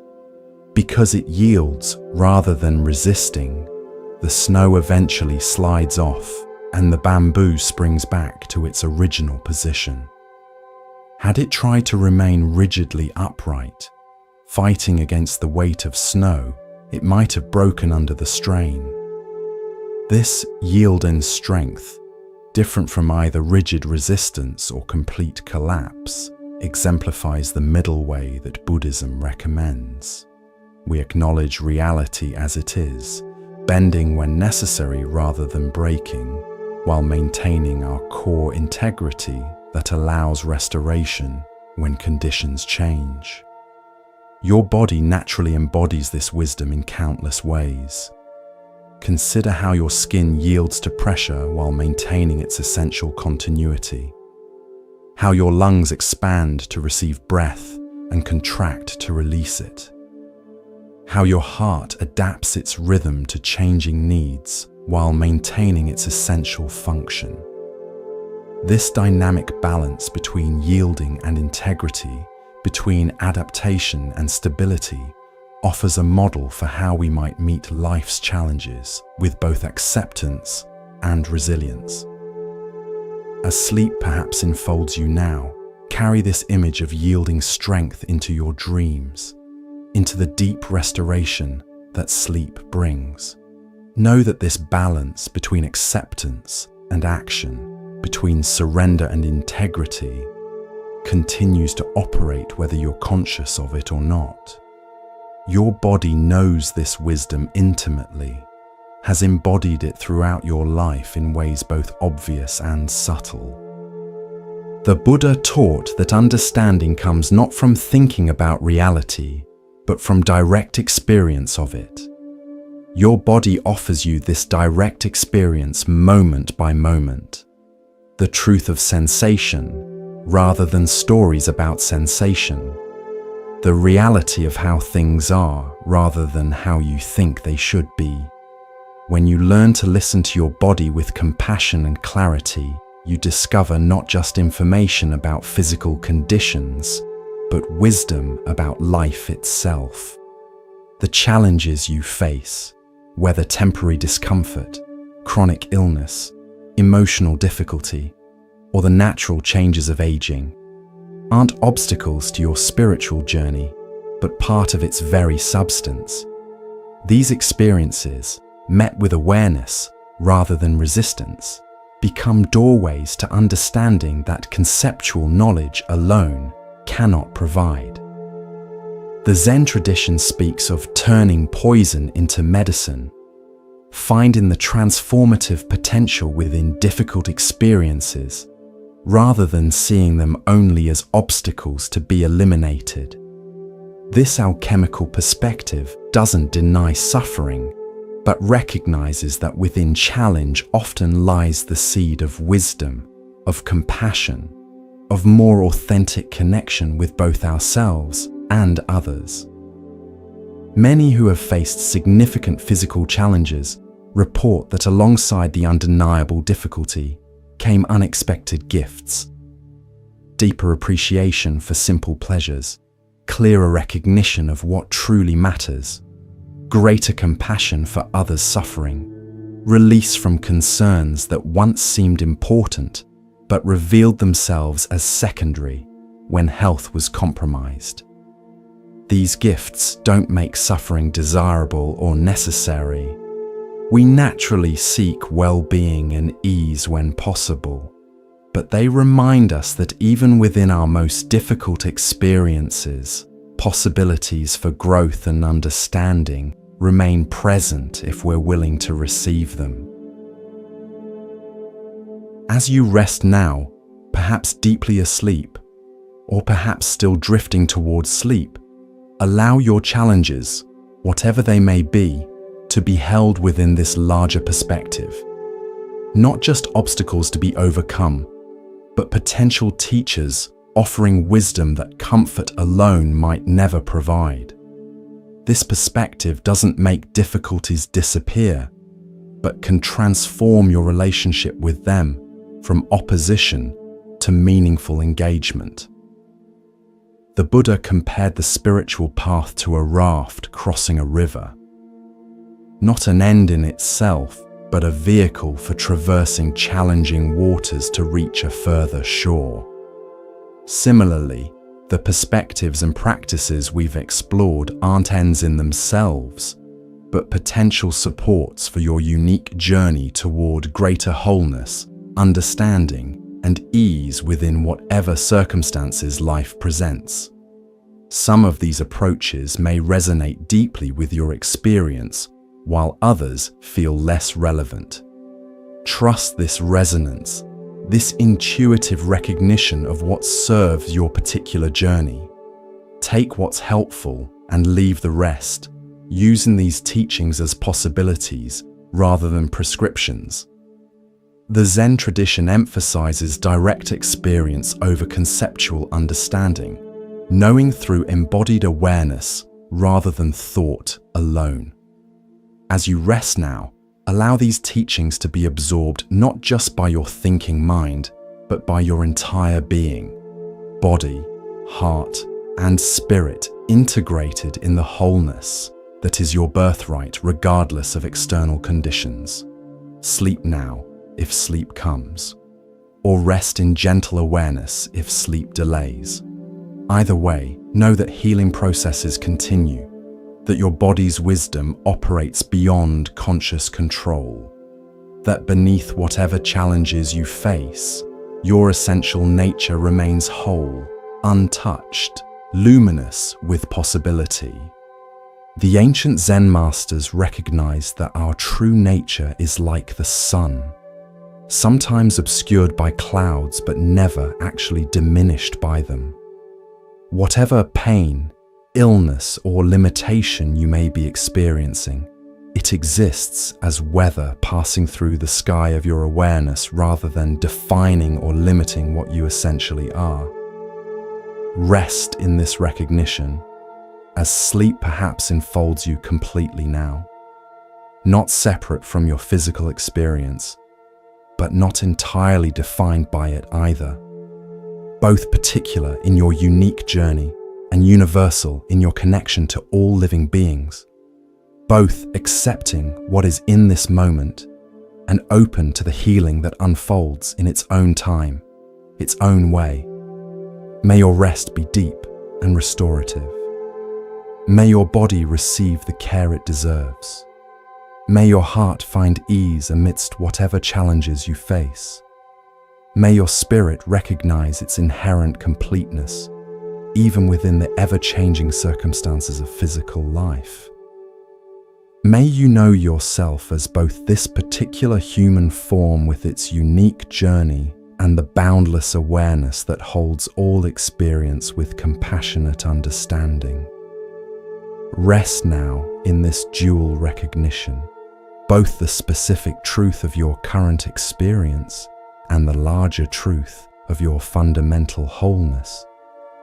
Both the particular wisdom your body offers through its unique pattern of sensations and the universal wisdom that has sustained all beings throughout time. Both the vulnerability of your human form and the indestructible nature of the awareness that witnesses this vulnerability with compassionate presence. In this recognition, healing unfolds naturally. Not always as cure in the conventional sense, but as the restoration of wholeness at levels deeper than physical condition alone. This healing continues whether you're conscious of it or not, whether sleep comes quickly or gradually, whether your circumstances change dramatically or remain relatively stable. Your role is simply to create supportive conditions of kindness rather than judgment, of appropriate care rather than neglect or obsession, of trust in natural process rather than anxious control.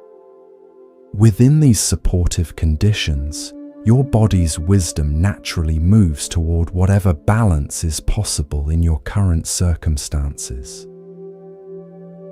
The Zen masters remind us that we already possess everything needed for awakening, not as something to achieve through striving, but as our original nature, temporarily obscured perhaps, but never actually lost or damaged. This understanding applies to healing as well, not as something to force through willpower, but as the natural expression of a wholeness that already exists beneath whatever temporary conditions may be present. As you rest deeply now, allow this understanding to permeate your being, not as concept to analyze, but as direct recognition of what is already true, already present, already whole within you, regardless of external circumstances or physical condition.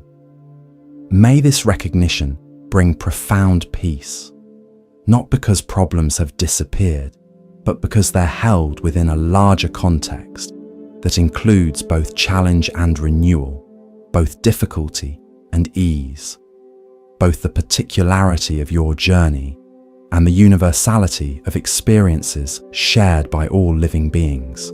Sleep now in this peace, this recognition, this gentle acceptance of what is while remaining open to the healing that unfolds in its own time, its own way. Your body knows the path of restoration. Your heart knows the way to ease. Your spirit recognizes its original completeness, even amidst temporary conditions of limitation or pain. Trust this knowing as sleep perhaps embraces you completely now, not separate from your physical experience, but not entirely defined by it either.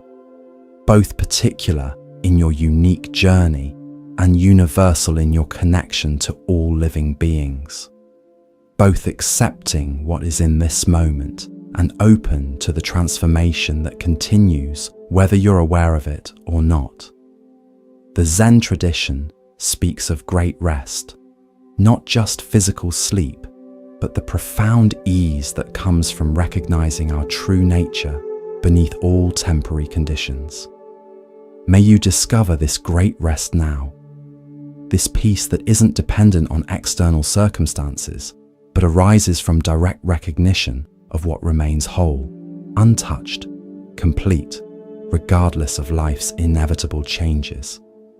This great rest reveals itself in moments of complete acceptance, when we stop struggling against what is and simply allow ourselves to be as we are, where we are. In this allowing, something shifts, not in our external circumstances perhaps, but in our relationship with them. The pain that seemed intolerable when fought against becomes workable when met with spacious awareness. The limitation that felt like prison when resisted becomes simply a parameter of our current experience when acknowledged with kindness. Zen teacher Shunryu Suzuki offered this profound guidance. In the beginner's mind, there are many possibilities. In the expert's mind, there are few. This beginner's mind, approaching each moment fresh, without preconceptions about what should or shouldn't be happening, creates space for new possibilities that our habitual patterns of thinking might never discover. When we meet our body sensations with this beginner's mind, we sometimes find that what seemed solid and unchangeable is actually fluid, always in process. As you rest now, perhaps drifting in and out of sleep, imagine approaching your physical experience with this quality of not knowing, of genuine curiosity rather than fixed ideas. What might you discover if you temporarily set aside your interpretations of sensations and simply felt them directly, without the overlay of concepts or judgments? This direct experiencing often reveals subtleties and nuances that our quick categorizations miss entirely. The Buddha taught that our suffering often comes not from pain itself, but from our response to pain, our resistance to it, our stories about what it means, our identification with it as defining who we are. When pain arises, we naturally want to push it away, to fix it, to make it stop.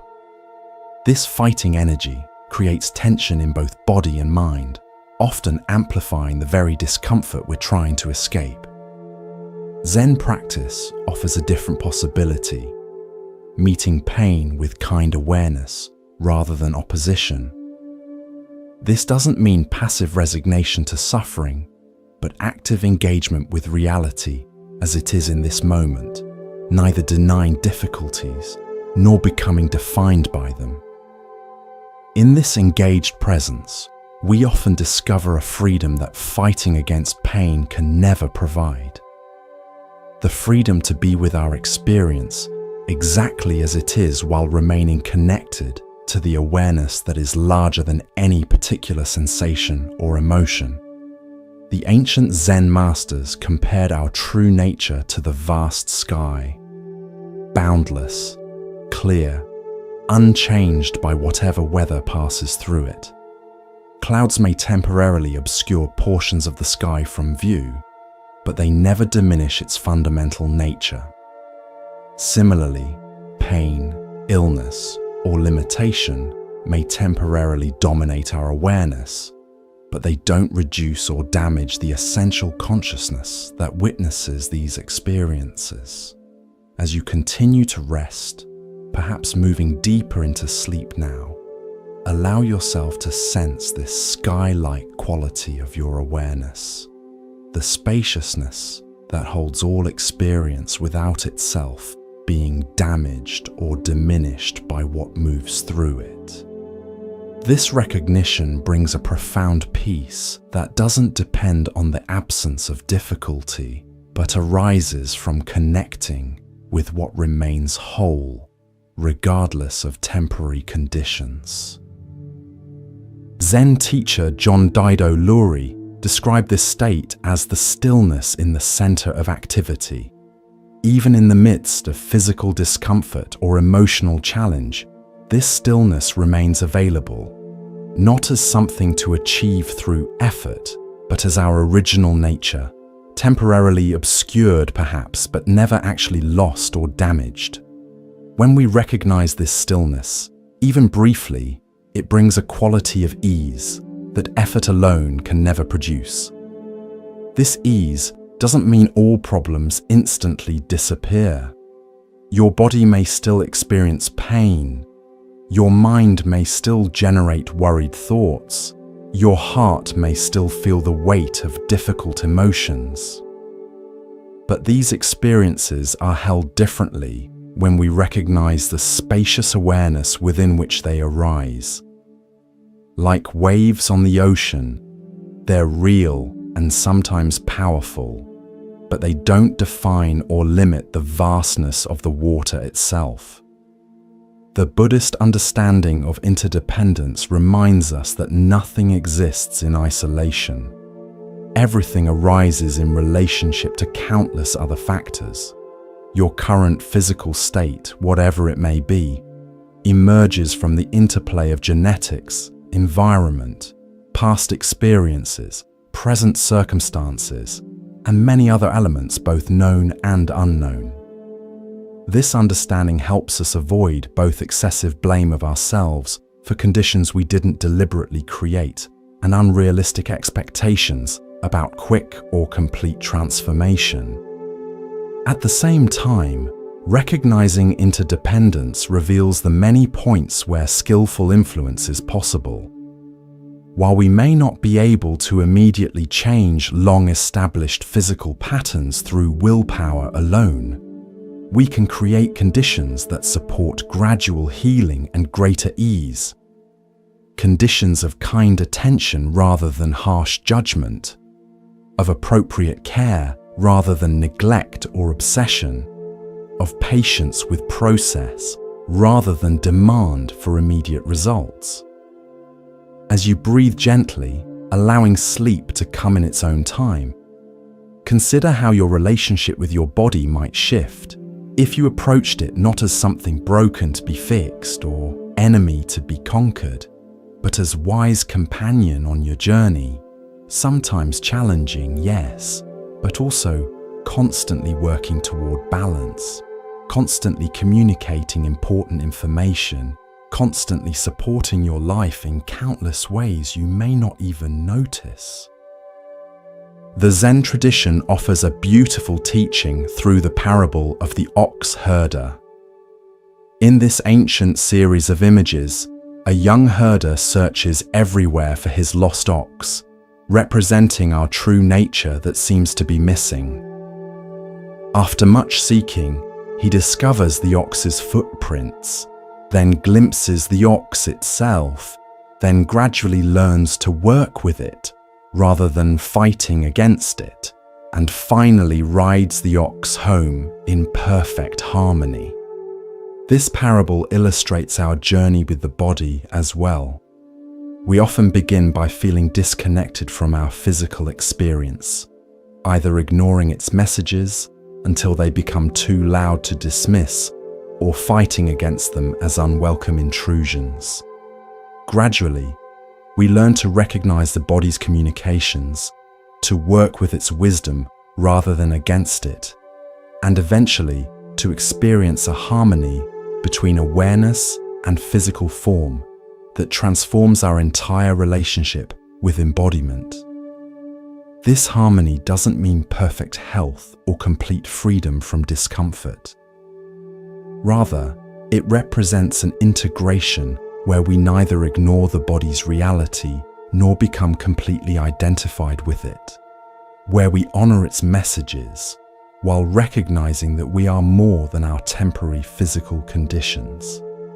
The Buddha described this middle way between extremes as the path of liberation, not the extreme of ignoring the body's needs in pursuit of purely spiritual aims, nor the extreme of being so identified with physical experience that we miss the larger context of awareness within which all sensations arise.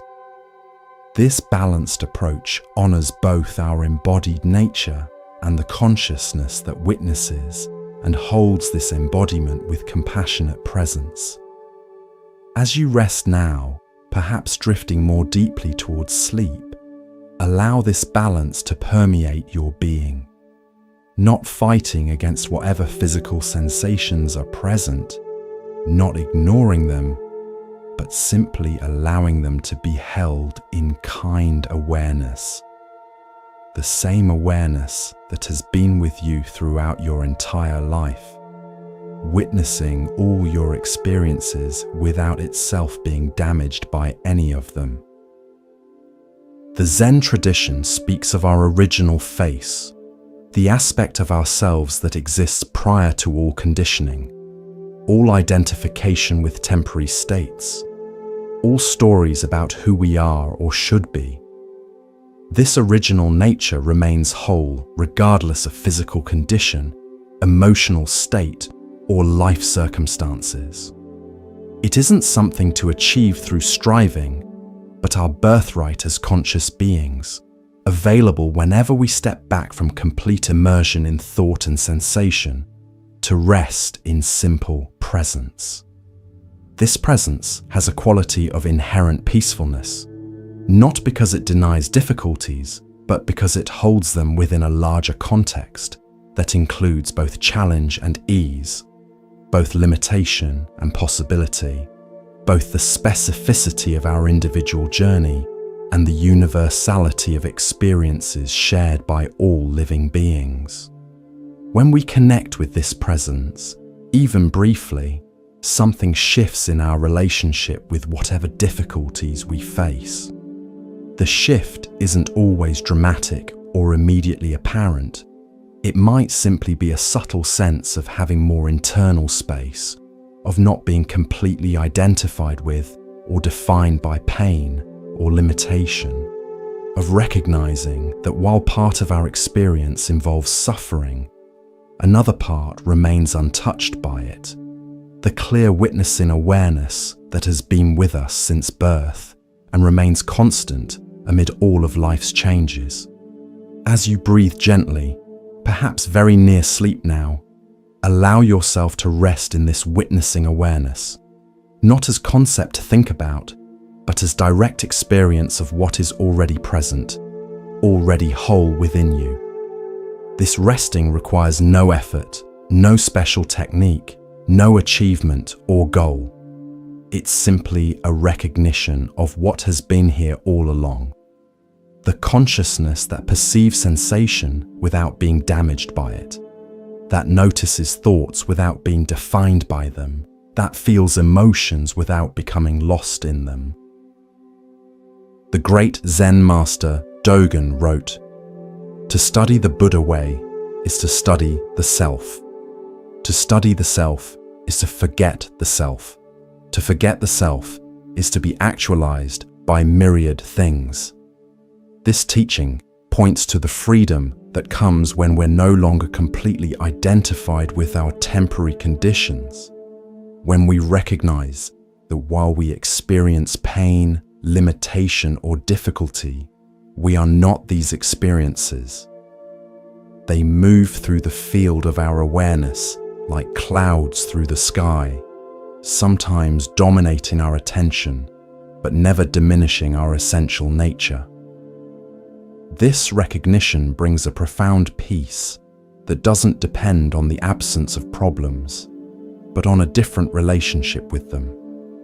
Neither fighting against reality as it is in this moment, nor resigning ourselves to suffering as inevitable and unchangeable. The middle way acknowledges difficulties while remaining open to the possibility of transformation, accepts current limitations while taking appropriate action to create conditions that support healing and balance. The Buddha taught that everything changes, everything flows. This impermanence applies to physical conditions as much as to any other aspect of life. The pain that seems unbearable in one moment shifts slightly in the next. The limitation that feels permanent gradually transforms over time.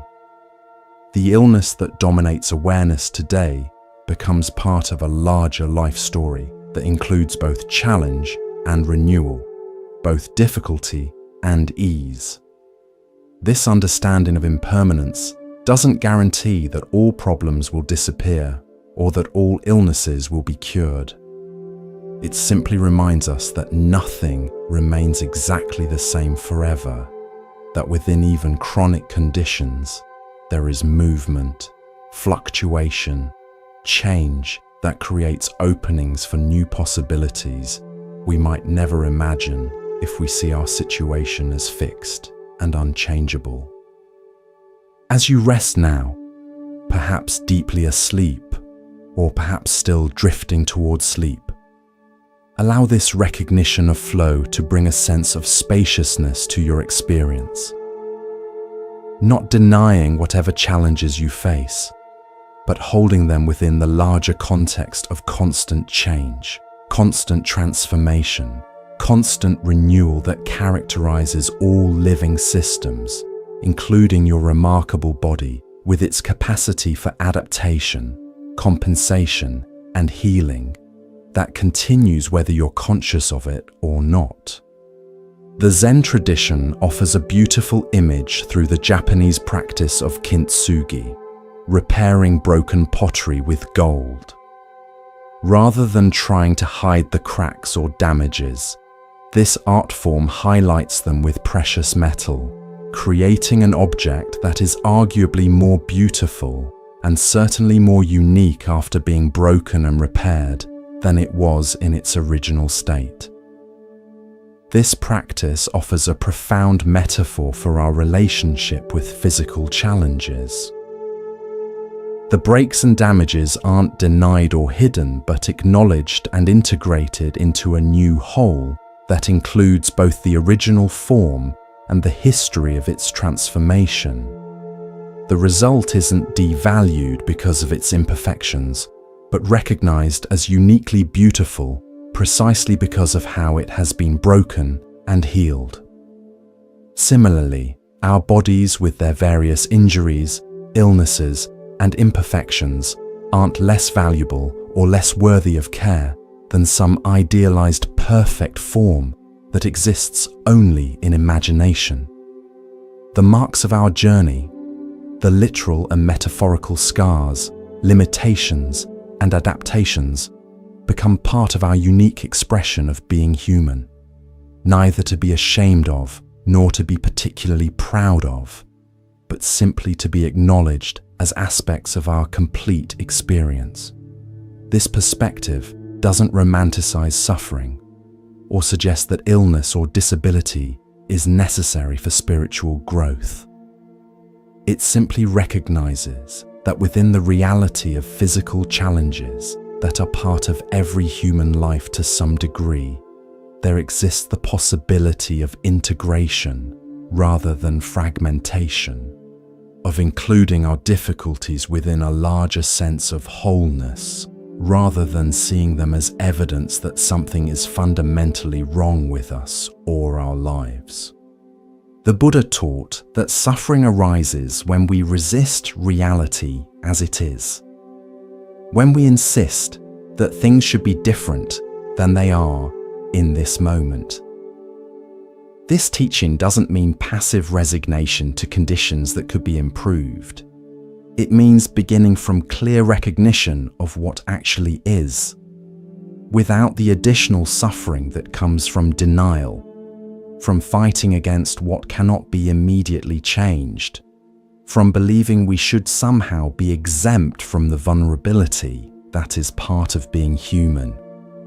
From this clear seeing, appropriate action naturally arises, not from rejection of reality, but from compassionate response to it.